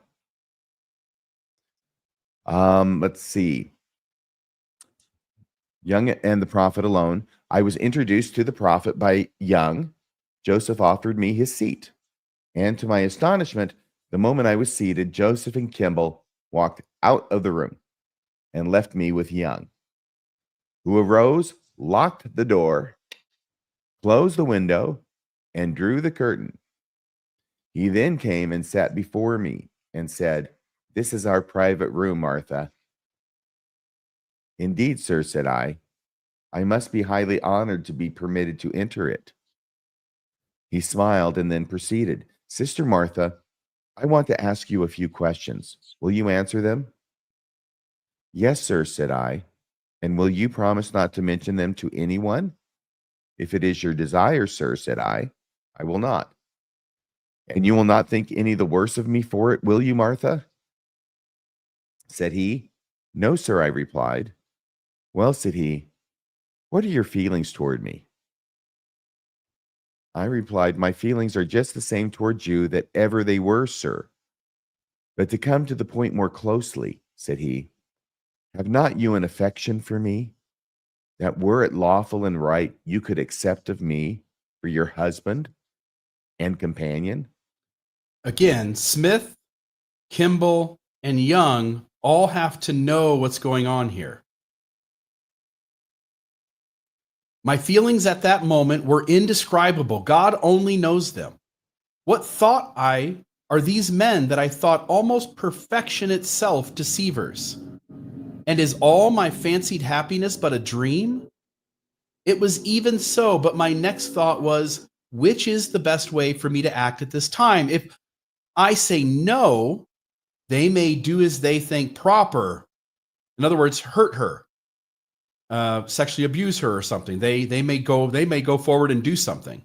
If I say no, they may do as they think proper, and to say yes, I never would.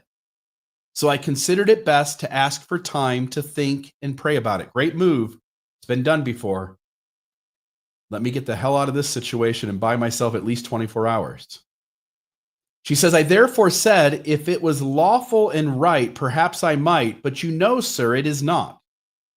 Well, but, said he, Brother Joseph has had a revelation from God that it is lawful and right for man to have two wives. But only two, because you're the first. You're the first, always. First plural. You're always the first one after. Again, these are your church leaders. For as it was in the days of Abraham, so shall it be in these last days. And whoever is the first that is willing to take up the cross will receive the greatest blessings.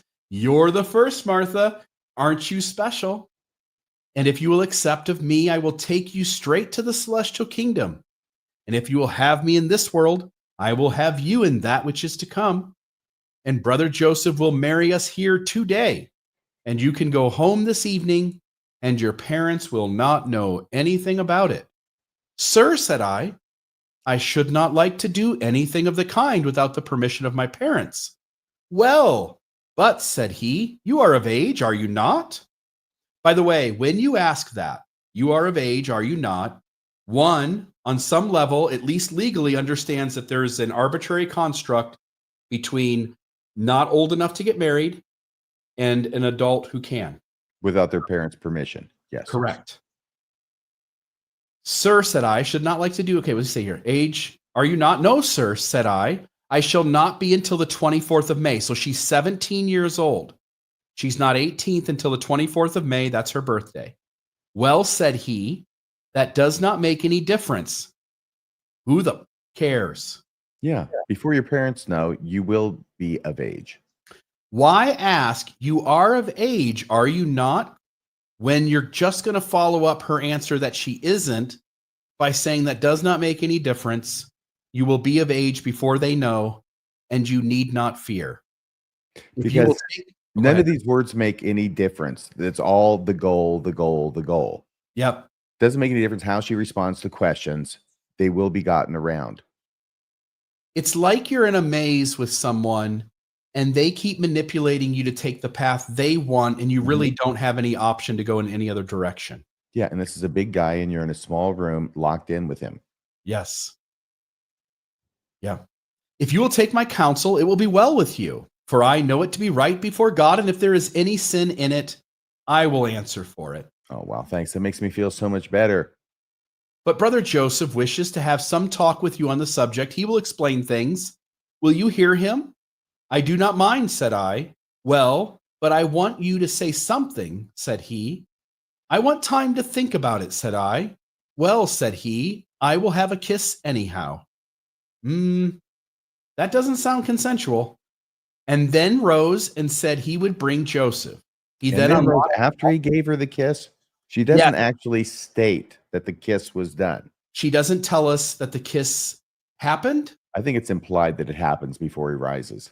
Yes. And then rose and said he would bring Joseph, and then unlocked the door and took the key and locked me up alone. So now three of them are. She is locked up alone in this room. Now they're in the hallway talking, figuring this out. Now, if you can see that, I can put us at the bottom, make it a little bigger for a moment. Get Rebecca here. She can read this. Let's see here. I can do this. Let me do this. He was absent about 10 minutes. So Brigham Young's absent about 10 minutes and then returned with Joseph, or as Michelle Stone would say, with Joseph. Well, said Young, Sister Martha would be willing if she knew it was lawful and right before God. No, she did not say that. Well, said Young, Sister Martha would be willing if she knew it was lawful and right before God.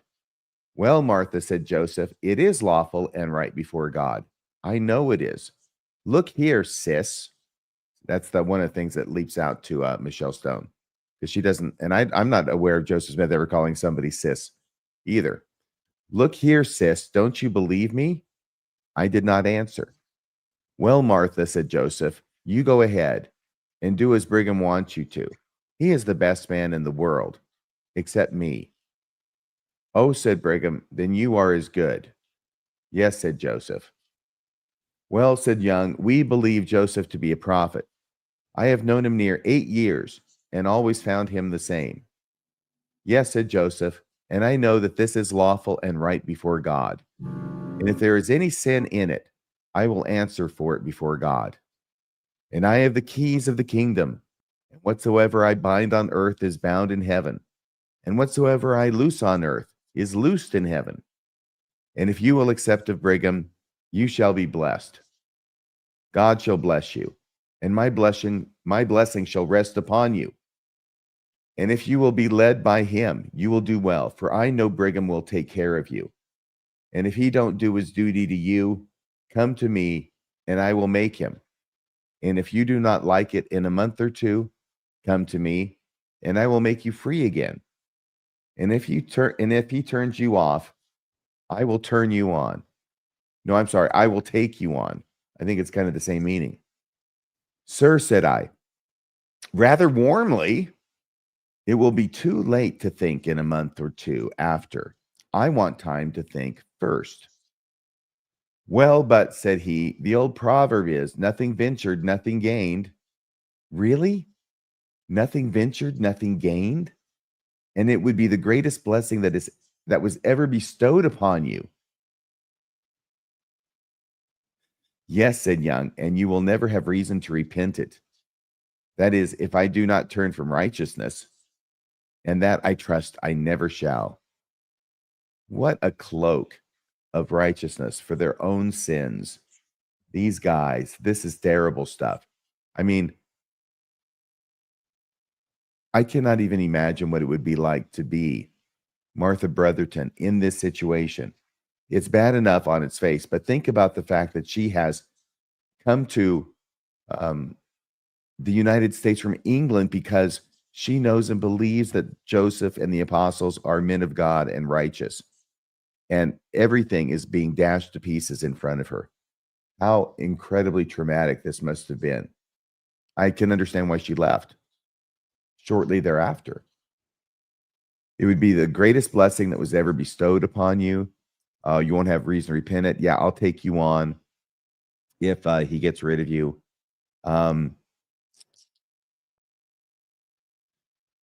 Sir, said I, rather, okay, nothing. I'm sorry. Yes, said Young, and you will never have reason to repent it.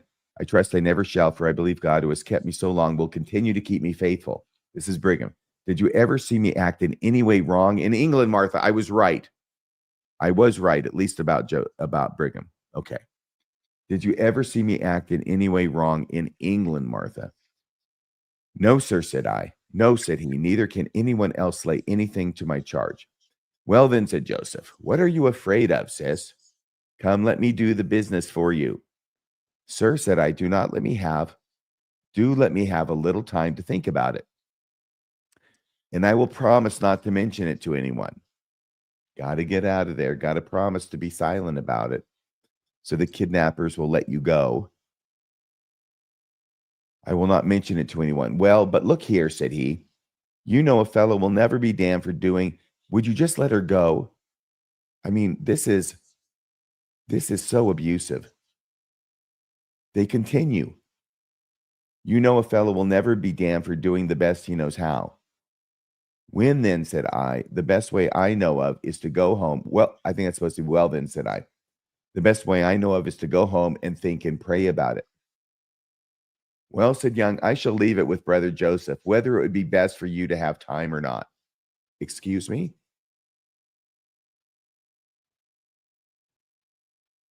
Whether it's best for her to have time or not?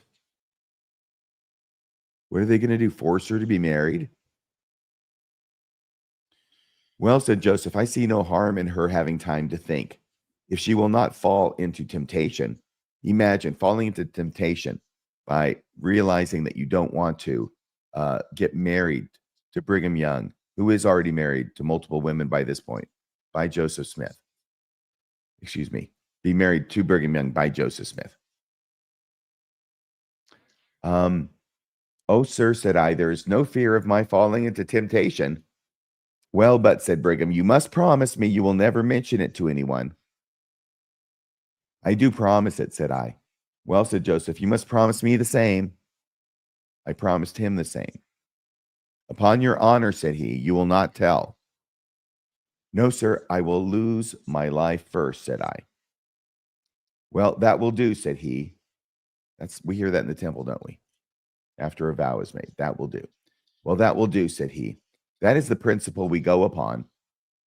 I think I can trust you, Martha, said he. Yes, said I. No, yes, said I. I think you ought. Hang on. Yes, said I think you ought, period. Joseph said, "She looks as if she could keep a secret." Boy, this is very important to them that she keep this a secret. I then rose to go. When Joseph commenced to beg of me again, he said it was the best opportunity they might have for months, for the room was often engaged. I, however, had determined what to do. By the way, can I just ask, how often are they locking up people in the room, and the sign outside says no one's allowed to disturb us no matter what? Mm, It makes you wonder what kind of things have happened behind that door. yeah. It's like the apartment. He said it was the best opportunity they might have for months, for the room was often engaged. I, however, had determined what to do. "Well," said Young, "I will see you tomorrow. I am going to preach at the schoolhouse." I believe this was a Saturday.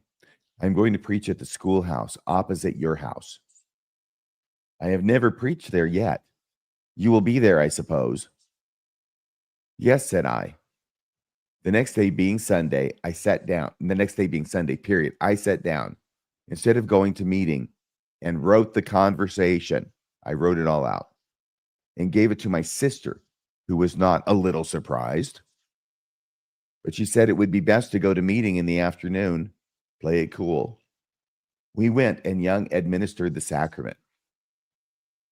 After it was over, I was passing out of the building, and Young stopped me, saying, "Wait, Martha, I am coming." I said, "I cannot. My sister is waiting for me." He then threw his coat over his shoulders and followed me out and whispered, "Have you made up your mind, Martha?" "Not exactly, sir," said I, and we parted. "I shall proceed to a justice of the peace and make oath." Now she's talking to John Bennett, to whom she's writing this. "I shall proceed to a justice of the peace and make oath to the truth of these statements, and you are at liberty to make what use of them you may think best." That's why the final page is her signature. By the way, it gets a little more interesting here. So then it says, "Yours respectfully, Martha H. Brotherton, sworn to and subscribed before me this day, the 13th day of July AD 1842. Then she has the She's already out of there. Yep, has the justice of the peace. Justice of the peace. You've got a photocopy reprint there you can click and go look at. Here's what's interesting. By the way, this affects the polygamy deniers. This also is interesting because this is what apologists would point to. And this is the way that the believer would need to ruin the credibility of Martha Brotherton to make it so that they could still believe. The records show that Martha changed her story. As Hiram reported to the conference, by the way, if it's a doppelganger Joseph Smith, Hiram would have no business reporting on this incident. In what way does she change her story, and where? Here's why. At first, she had told Hiram. Hiram says she changed her story. Yes. Hiram says that she told me a different story. At first, she had told that she was locked. So when she first gets away from this incident, when she reports to people what happened, she reports that she was locked in a room for days. But since that was such a ridiculous, unbelievable story, she changed it in her St. Louis affidavit to read that Brigham locked her in Joseph's office for only about 10 minutes.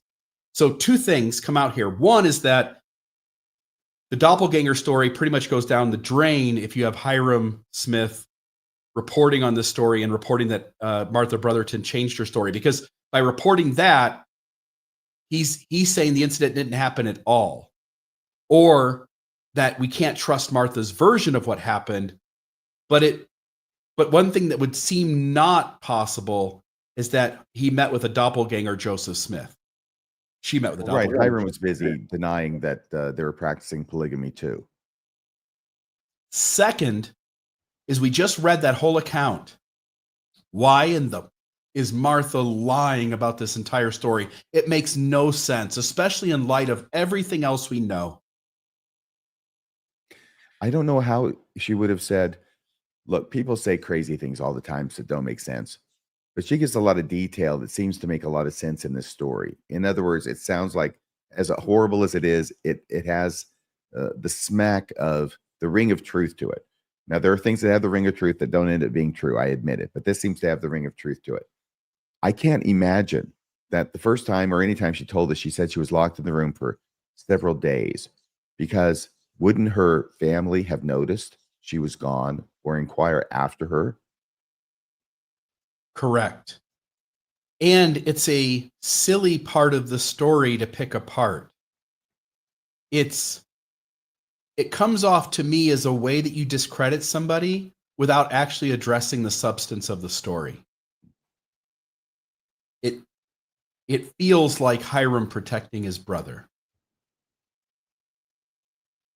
Also, if Joseph Smith isn't a polygamist, if Martha Brotherton is just making this up, one would go like, why? And then when you compare it to all the other things we've shared tonight, isn't it just easier to believe Martha Brotherton? Even Michelle Stone believes Martha Brotherton. Yeah. That's how credible she sounds. All right. I think this is the last section before sort of wrapping up with a conclusion. I'm going to start to open the call-in studio, and then I'll turn to this and I'll let you read the next slide that's got a decent amount of writing on. I know you just read a bunch, but that'll allow me to. And so, folks, if you do want to call the show, it'll be up here in just a moment. So please keep trying. If you don't at first notice that the studio's open, you're not getting through. We'd love to hear your comments. We'd love to know what you think about this episode, this conversation we're having, and what you make of Joseph Smith once you see the forest from the trees. So there's that. So with that, this last section, I think, is framing his proposals as though they, the woman in the moment, were the beginning of his obedience to a divine command. And we already read some of these, so I'll just note them really quickly. Lucy Walker, Joseph said, God has revealed this principle to me. The angel with the drawn sword has told me I must comply or be destroyed. You are the one the Lord has appointed for me, as if you're the one, you're the special person. Zena Diantha Huntington, he said, I was created for him and I must go with him. He said God had commanded it. An angel had appeared with a drawn sword. Mary Elizabeth Rawlings Lightner, he said, I was the first woman God commanded him to take as a plural wife. And if he did not do it, the angel would slay him. So now we get the story that captures it all. I'll let you read this. I know we've read parts of it, but this is more of an overview of the Lucy Walker story, which contains pretty much every facet of these mechanisms that Joseph Smith used all in one story to manipulate one 17-year-old girl into a sexual relationship. And I'll get the call-in studio opened while you're reading that. And I'll put the link in the live chat where folks can join us in studio if you want to talk to us directly face-to-face. And that number is 662-667-6667 or 662 Mormons. All right. Wish me luck. Joseph Smith gained intimate access to Lucy Walker by bringing her into his home after the death of her mother and while her father was on a church mission. Billed as a daughter of the prophet, Lucy, only 16, lived under his spiritual and parental authority. This arrangement magnified emotional dependence.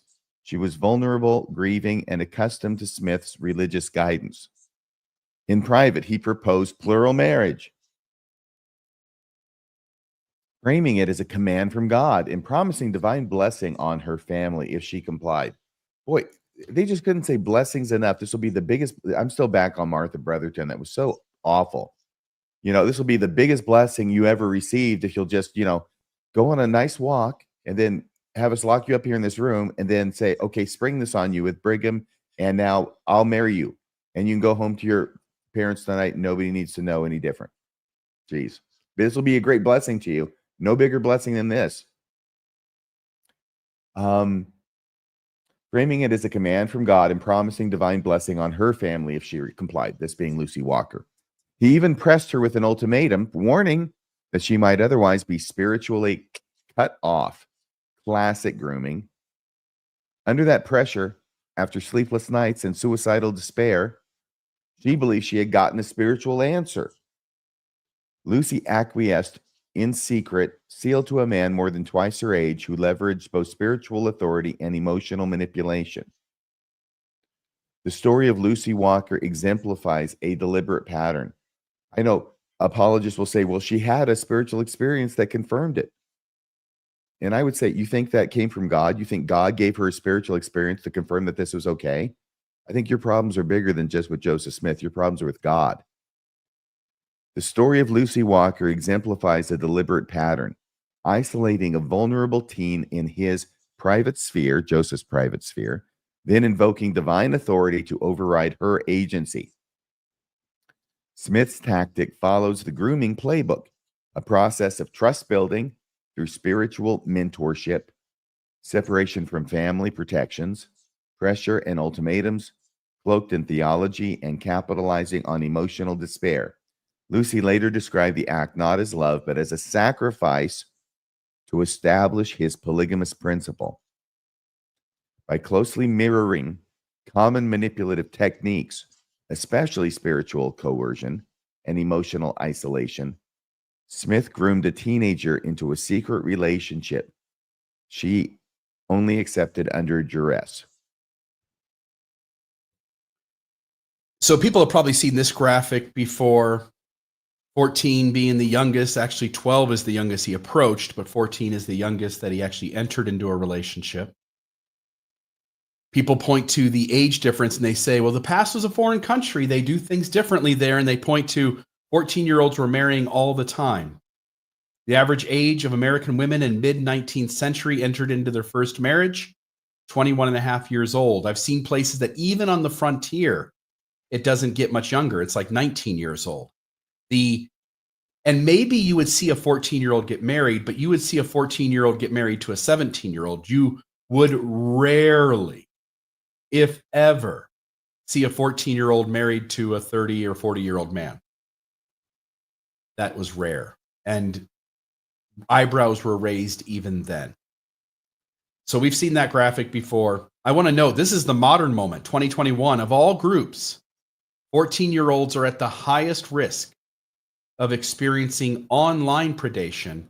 And in 1840 Nauvoo, the statistic is somewhat similar if we just change online with Mormon religious. Then I'll just note, I told this story on Mormonism After Dark, but I was watching a Michael Jackson documentary, and they were showing, it was Leaving Neverland Part 2. The original Leaving Neverland was done when Michael Jackson was first charged with all of the sexual abuse stuff. He denied having done any of that. And Leaving Neverland 2 was a modern, so you can go on YouTube right now, you can watch it. When I watched it, here's what my thought was. I watched this thing about Michael Jackson, and what they showed was that early on, Michael Jackson was being accused of child abuse, and he denied it. He's got all the money in the world. He can throw at lawyers. There's things that expensive lawyers can do in terms of putting a lot of pressure on people to feel the weight of, if you go through with this, this is going to change your life for the negative forever. They have the ability to make phone calls and to say things that by law are allowed, but which you and I would see as adding some extra pressure to a witness in a trial. And that's what expensive, really, really high-end lawyers get you, is some extra things that the standard stuff in the law doesn't. So Michael is accused early on in his time of being accused of child abuse, and then he hangs out with kids again. Then he's accused again, and he hangs out with kids again. And he's accused again, and he hangs out with kids again. And I had this moment where I'm like, the moment, as a person who's never abused a kid like that, I think to myself, if I was ever accused of abusing a kid, I'm accused of sexually abusing a child, I would never, ever, ever, ever, ever put myself in the space of a child again. I'm never going to take a chance that I'm going to be accused of that again. The only person who continues to put themselves in the space of the child is the person who abuses children. And Michael Jackson did that. He put himself in the space with kids over and over and over again, after accusation, after accusation, after accusation. And then I went, oh my goodness, Joseph Smith did that too. He's being accused so early on that they come up with Section 101. He's denying Fanny Elger. He's says there's no wives. You say I have all 7 wives, and I can see none but one. And he keeps putting himself in space with children. He keeps bringing children into his home. He keeps entering relationships with children secretly. He keeps interacting with children over and over and over again after being accused and alleged and accused and alleged. He doesn't know how to stop. And if everyone in the crowd, every one of you listening to this podcast right now, go, are you a child abuser, molester?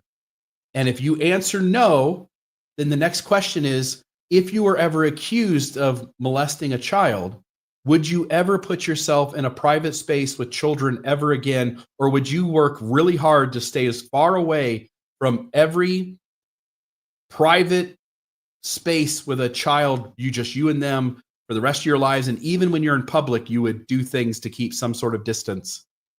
And I think, by the way, you can all pipe in. I think all of us would go, no, I dealt with that once in my life. I am never going to deal with that again. It's only the person who does these things that puts themselves in that space over and over and over again after being accused. RFM, I'm going to ask you to read one more thing. This is, I believe, 13 of these, if I'm not mistaken. These are the 13 major points that this episode tried to make about Joseph Smith's behavior. These are the behaviors of Joseph Smith. Number one, Joseph Smith exploited the deaths of parents to bring orphaned or vulnerable children, especially girls, into his home, increasing his access and control over them. Number two, he met repeatedly with Flora Woodworth and others, gradually building trust and emotional intimacy before making her a plural wife. Three, Smith arranged for so many young girls to work or live in his home, placing them under his direct influence and away from the protection of their families. 4, he sent male family members, fathers, brothers, husbands, often fathers or potential protectors, on missions, leaving their daughters or wives vulnerable and removing potential resistance. 5, Smith gained the loyalty of men by flattering them and asking for their allegiance, then using their trust to facilitate access to the men's wives or daughters. 6, Smith used threats of spiritual punishment to pressure women, such as warning Emma she would be destroyed if she resisted polygamy, or telling Lucy Walker heaven would be closed to her. And for Emma, at least, he's telling her in the name of God, that God's telling her that. Smith wrote the happiness letter, this is number 7, to Nancy Rigdon, as a manipulative attempt to reframe her rejection of him as spiritual error. 8, he claimed an angel with a drawn sword would kill him if he did not take more wives, weaponizing divine threats to justify his coercive proposals. 9, Smith gave gifts, like watches, to girls such as Flora Woodworth, using material rewards to groom and bind their loyalty. 10, Smith went out of his way to appear helpful to families, such as sending Lucy Walker's father on a mission to deal with his wife's death, only to use that goodwill to isolate and access the children left behind. 11, Smith demanded secrecy from all involved in his polygamous arrangements, silencing victims and obscuring the truth from outsiders. 12, he trapped Martha Brotherton in a room and pressured her to accept a secret proposal, then bound her to silence when she displayed apprehensiveness. And finally, number 13, Smith secretly initiated a relationship with Fanny Alger in a barn, an event Emma Smith discovered only after it had begun, suggesting deliberate concealment. Now you can argue some of the motivations there, but the outward actions of each of those, I don't think, for the most part, can be debated even among believing historians. It is a troubling pattern, to say the least. Taken as a whole, Joseph Smith's pattern of behavior exhibits disturbing parallels to known grooming tactics used by sexual predators. He regularly inserted himself into moments of familial vulnerability, such as following the death of a parent, to gain physical and emotional access to children and adolescent girls. By engineering living arrangements like bringing girls into his household under the guise of service or protection, Smith placed himself in proximity and control. This strategic manipulation of trust, especially targeting the vulnerable and the bereaved, is textbook grooming, appearing as a benevolent figure while quietly undermining familial boundaries to isolate and groom his target. Smith's interactions with these girls were often couched in prolonged contact, gift-giving, secrecy, coercion, from giving watches to Flora Woodworth to feeding the egos of male relatives and then dispatching them on missions. He carefully removed obstacles and instilled loyalty in those who might otherwise intervene. Also disturbing is his use of spiritual threats, such as telling Lucy Walker that heaven would be closed to her, or invoking an angel with a drawn sword to manufacture compliance. These are not actions of a spiritually enlightened leader. These are the psychological warfare tactics of an abuser leveraging divine authority to silence resistance. His demand for secrecy, locking girls in rooms and conducting hidden liaisons like the one with Fanny Elger, all underscore a deliberate, calculated intent to control the narrative, obscure the truth, and avoid accountability.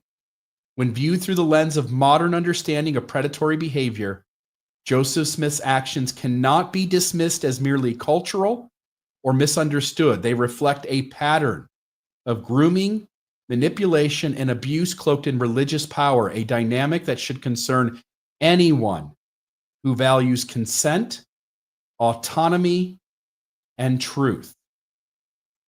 And with that, we can go to some phone calls. Do you have any thoughts before we do that, RFM? Great. We'll just No, I don't actually. I thought that was a great show, a great summation. And I'm interested to find out what people think about it. Excellent. All right. So, caller, what's the name? Hello? I didn't catch the name. Hello? Yep. Go ahead. Oh, caller. yeah. Sorry. What's Can the you hear name? me? Yeah. What's the name? This is Jacques Hinks out here. Jacques Hinks. Well, yeah, true story. So my question is, how, after the church has this available and public to them, how would guys like Brian Hales or whatever feel that they could even defend this, like without insulting everybody's intelligence?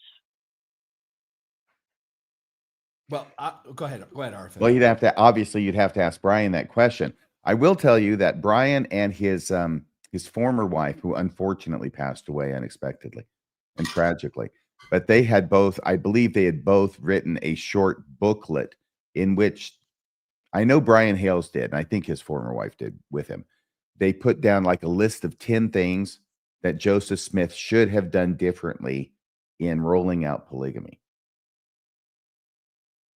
Yeah, and I'll just say, well, every time I ask Brian a question about, he ignores me and blocks me whenever I call him out and I go straight to, for the jugular. Here's the question, and he just cuts me off and blocks me. So he will never answer anything I ask him.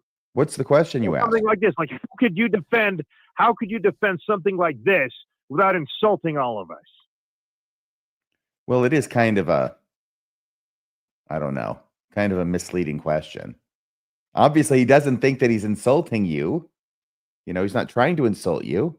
What he's trying to do is what is he trying to do? He's trying to defend the indefensible is what he's trying to do. And of course, it's going to be insulting to people who don't like the indefensible to be defended. I think. Okay, fair enough. I was going one direction, then I stopped because I realized that was the wrong direction. I pulled a Yui and I came back. I think Brian's reaction, caller, is what you just said. These guys, the moment you ask the right question, they tend to go away. Now, yes, are you being a little misleading? Sure. But if you think of it this way, Where in all of the internet or in all of the articles or in all of the Sunstone and Dialogue conferences or in all the Fair Mormon conferences or in all the general conference talks have you ever seen a believer address this issue? Never. Because the moment the conversation goes this way, they're going to frame the answers the way they want. And then if you continue to be smart about the history and ask the next follow-up question, they will disappear before it gets this far. And Bill is a master of that. Asking that next question. Sounds like you get him with one move checkmate. Usually it's a 4-move checkmate, but you've got it down to 1 move. They don't want to have these conversations. It doesn't go well. Yeah, my stepdad was a seminary teacher. And I'll hit him with stuff like this, and he just says, "Look, it was of God. You can't approach it like that because you just don't understand." Right, because if you approach it like anything even remotely sane, it looks crazy. What's the difference between that answer you just gave from your father and just have faith, or we'll figure it out on the other side, or the past is a foreign country, they do things differently there? They're all wood tools. They're all meant to be thought-stopping techniques that get you to stop asking the question, but for which offer no evidence-based answer. And in fact, your dad is tacitly admitting that it doesn't make sense, right? He's saying it doesn't make sense, but that's because we got to think about it in a way that doesn't make sense, and that's got to be God's way. That's God's way. That's higher than our way. That's the way that doesn't make any sense. Yes, he has handed me those answers as well. So, yeah. Look, if we can tell the difference, between something that is right and wrong, and God is trying to tell us that the wrong thing is correct, then God's the one who has the problem, not us. Ask your dad if this was the leader of the Jehovah's Witnesses or of Scientology, would he still give the same answer? And then when he says, no, I wouldn't give them a free pass, then ask, why do you give your religion a free pass? And it's going to come back to, because I prayed about it and I know it's true. And that really is the end all be all for all believers anytime they're pushed to the wall. Okay. No, very useful. Thank you. He'll always cut off the conversation when I hit him with something that he's uncomfortable with. He doesn't do like Brian Hales, which try to insult me and just immediately start gaslighting me. But he will. He just says, "You just got to believe, man." Yeah, or not. Well, thank you, caller. Which I don't. Yeah. Thank you. Yeah. Finish your thought, and then we'll let you go. No, thank you guys. Really, thanks for hearing me out on this. I just think Brian Hales needs to be called out, and Emperor has no clothes on that guy. Yep. Well, thanks for that mental image. Okay. Have a great day. Cheers. Bye-bye. Bye-bye. It's like a naked howdy doody. Caller, what's the name? Simona, welcome back to Mormonism Live. How are you? Good. Hey guys, question for you. Would you have children, Simona? Yes, and that's what I was going to tell you. I have a daughter, and I can't imagine my daughter at 14 being married to a man that is like 20 years older or even more than her, and especially at 14 when she's practically barely, still growing up. And to become a plural wife. I mean, that's really sick. And also, when I joined the church, I never knew that Joseph Smith was a polygamist, because they all focused on polygamy started with Brigham Young. I didn't either. I didn't know it either when I joined the church. They didn't tell me that. Right, but in the 90s, I found out about that actually Joseph Smith practiced polygamy. And then when the church started coming with explanations that, well, yes, he did, but, and also to say, we are going to acknowledge them. We're going to actually, because people criticize them in Salt Lake Temple, in the Salt Lake area where they have the temple and all that, there's only monuments about Joseph Smith and Emma Smith. And so the church said that they were going to acknowledge the other wife from Joseph Smith to be fair because, they are part of the history, but they never did anything about it. As a matter of fact, that's when they start practically not even talking about polygamy at all in Sunday school or anything. Mm-hmm. And I think that to me, for a while, I believe that those arguments that, other cultures practice, that Muslims do that. Mm-hmm. And I found it very interesting because learning about the Muslims that practice polygamy and how they did it is very similar to what Joseph Smith did. The same way that they believe also through Muhammad, and supposedly he got revelation from an angel to start their religion and how they practice their religion. I thought, wow, that's how interesting how Joseph Smith seems to practically almost have the same story. All came about an angel. And even when Elder Bernard came out, I don't know, you guys remember this pamphlet, I think it was like in the 2000s, somewhere there, than saying that, we have so much in common with the Muslims, but they only talk about other issues. But I was always, when I look at that, I laugh about it because, so sure, we do have a lot of common. Plural wives, marrying young women, and the circumstances like you guys mentioned, how they manipulate families and all those young people to marry Joseph Smith. I say, we sure do have a lot in common, I guess. But what I find it interesting, and it's almost this style of convincing a woman to marry the man, even today, even though there is no polygamy. I remember when I was, a new convert, was maybe only 2 years. Guys, members from the church will come to me and they'll say, I had a dream, or I pray a lot about it, and I think you are the one that is going to marry me. Like practically, like say, I don't want to marry you. And say, no, but God told me that you are the one. It is the same kind of thing, isn't it? And I laugh about it. And now that you guys mention about I was starting to laugh about it too, but then I realized how similar it was to Martha Brotherton's story. Well, that's what I was going to say. There are so many similarities to the pattern that from the beginning, from Joseph Smith, how lies have continued through the leaders when they deny things. And when they want to be corrected, or when some members is wanting to explain, they excommunicate them. So, now I have a question for you. Please. Because I was listening to somebody else there that claims to be a doctor, talks about how he left the church too, but he said that the mob that supposedly killed Joseph Smith, they were actually friends and family from all the wives that Joseph Smith had. Then they were so mad at him that they didn't agree how he took those wives. And so this story that the church telling, he died like a lamb, and because of his faith in God and religion, that actually this mob was not like, they were mostly people of families or friends of those women, and they were mad about Joseph Smith's wife taking wife, So what can you tell me something if that's true or not? Because supposedly that's the story that what is called the other church. I'm going to throw this one to you, Bill. What is it called? Yeah. I'm going to hang up with you, and then we'll answer your question here off the call, okay?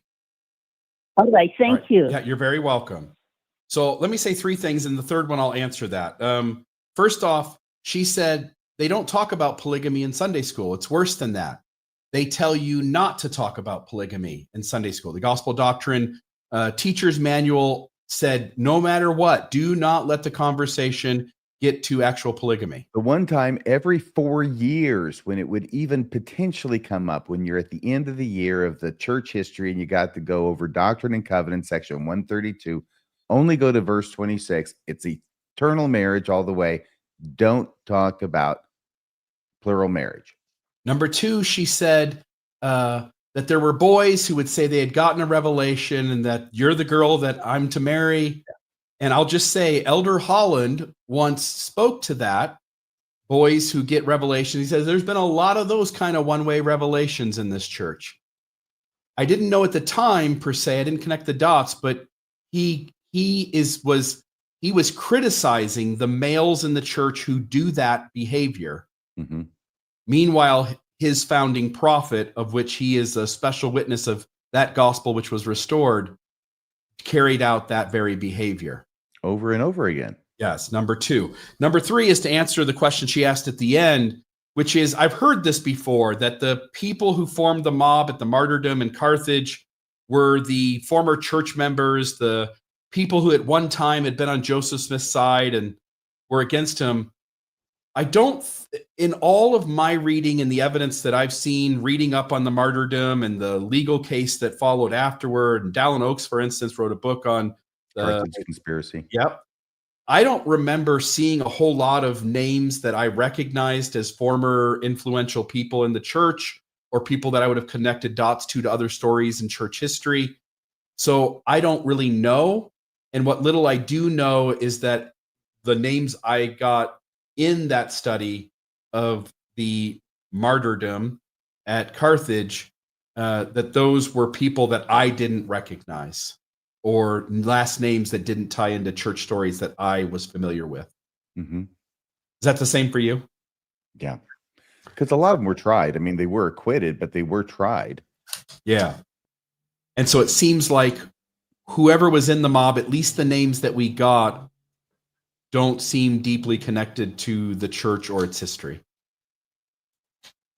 So no. And I don't think there's anything to that. I mean, I hear there's so many crazy allegations being made nowadays about church history, whether it's Joseph Smith not practicing polygamy, or John Taylor shooting Joseph Smith. Actually, the whole mob was just like window dressing for the actual assassination going on in the jail cell, where John Taylor is shooting Joseph's brains out, and he's doing it at the direction of Brigham Young, who has an alibi that he's out stumping for Joseph Smith along with all these other apostles in his bid for the 1844 presidency. Yeah. So I don't know. Okay. I don't know. But this whole idea about there are people who, it's like there were all these John Taylors in the mob out there as well, right? Yeah. I take it with a grain of salt at this point. Yeah, and if I only go off of the names I've been told, I have to conclude that the mob was mostly made up of non-Mormons or or Mormons or ex-Mormons with very little influence in the narrative of the church. There were plenty of non-Mormons mad enough at Joseph Smith to make up a mob to kill him. They didn't have to have members of the church infiltrated in there and blackened faces to hide their identities, along with the other guys in the Carthage Greys. Yeah. Folks, we really appreciate you being here tonight with us. My objective with tonight's episode was to lay out the behaviors and actions of Joseph Smith in a way to show their similarity to child predatory grooming techniques. And you'll have to let us know in the chat, both the live chat if you're watching this live, or down below in the comments if you're watching this after it was shown live, to let us know what you think and whether you think we made that case. And if you are a believer, or you're somebody who believes that Joseph Smith was a virtuous person, I'd really love it if you put in the comments and explain to us how you reconcile all of these behaviors. And I remember, I'll just end with this, and RFM, I'll get your final words, but I remember interviewing Jim Bennett, and it was a long 14-hour, 7-part conversation. And in part of that conversation, we talked about Joseph Smith's polygamy, and I asked him point blank, if you had a daughter, sort of like Simona said, if you had a daughter and she was 14 years old, and Joseph Smith asked your household if she could stay with the Smiths for a while, or if she could work in the home, would you let her stay, knowing what you know now after tonight's episode? I'd be curious what your answer to that is. RFM, any final thoughts from you? I think this is an important episode. I think it was a great idea that you had. I think you've executed it admirably. And I'd be anxious to hear what other people think about it as well, Mr. Real. Awesome. Folks, hit like and subscribe, hit the bell so you don't miss the upcoming episodes. Please go to MormonismLive.org, click the donate button. There's been a few donations that have fallen off in the last couple of weeks. We really need to make those up. So if you love this show, if you love RFM, if you love this content that we're producing here, please go to mormonismlive.org, click the donate button, and send just something little, $5 a month, $10 a month, anything will do. But we deeply appreciate your support in that way and in all the others. Thank you for joining us, and we'll see you next time, next Wednesday, 6 p.m. for the next episode of Mormonism Live. Have a great night, everybody.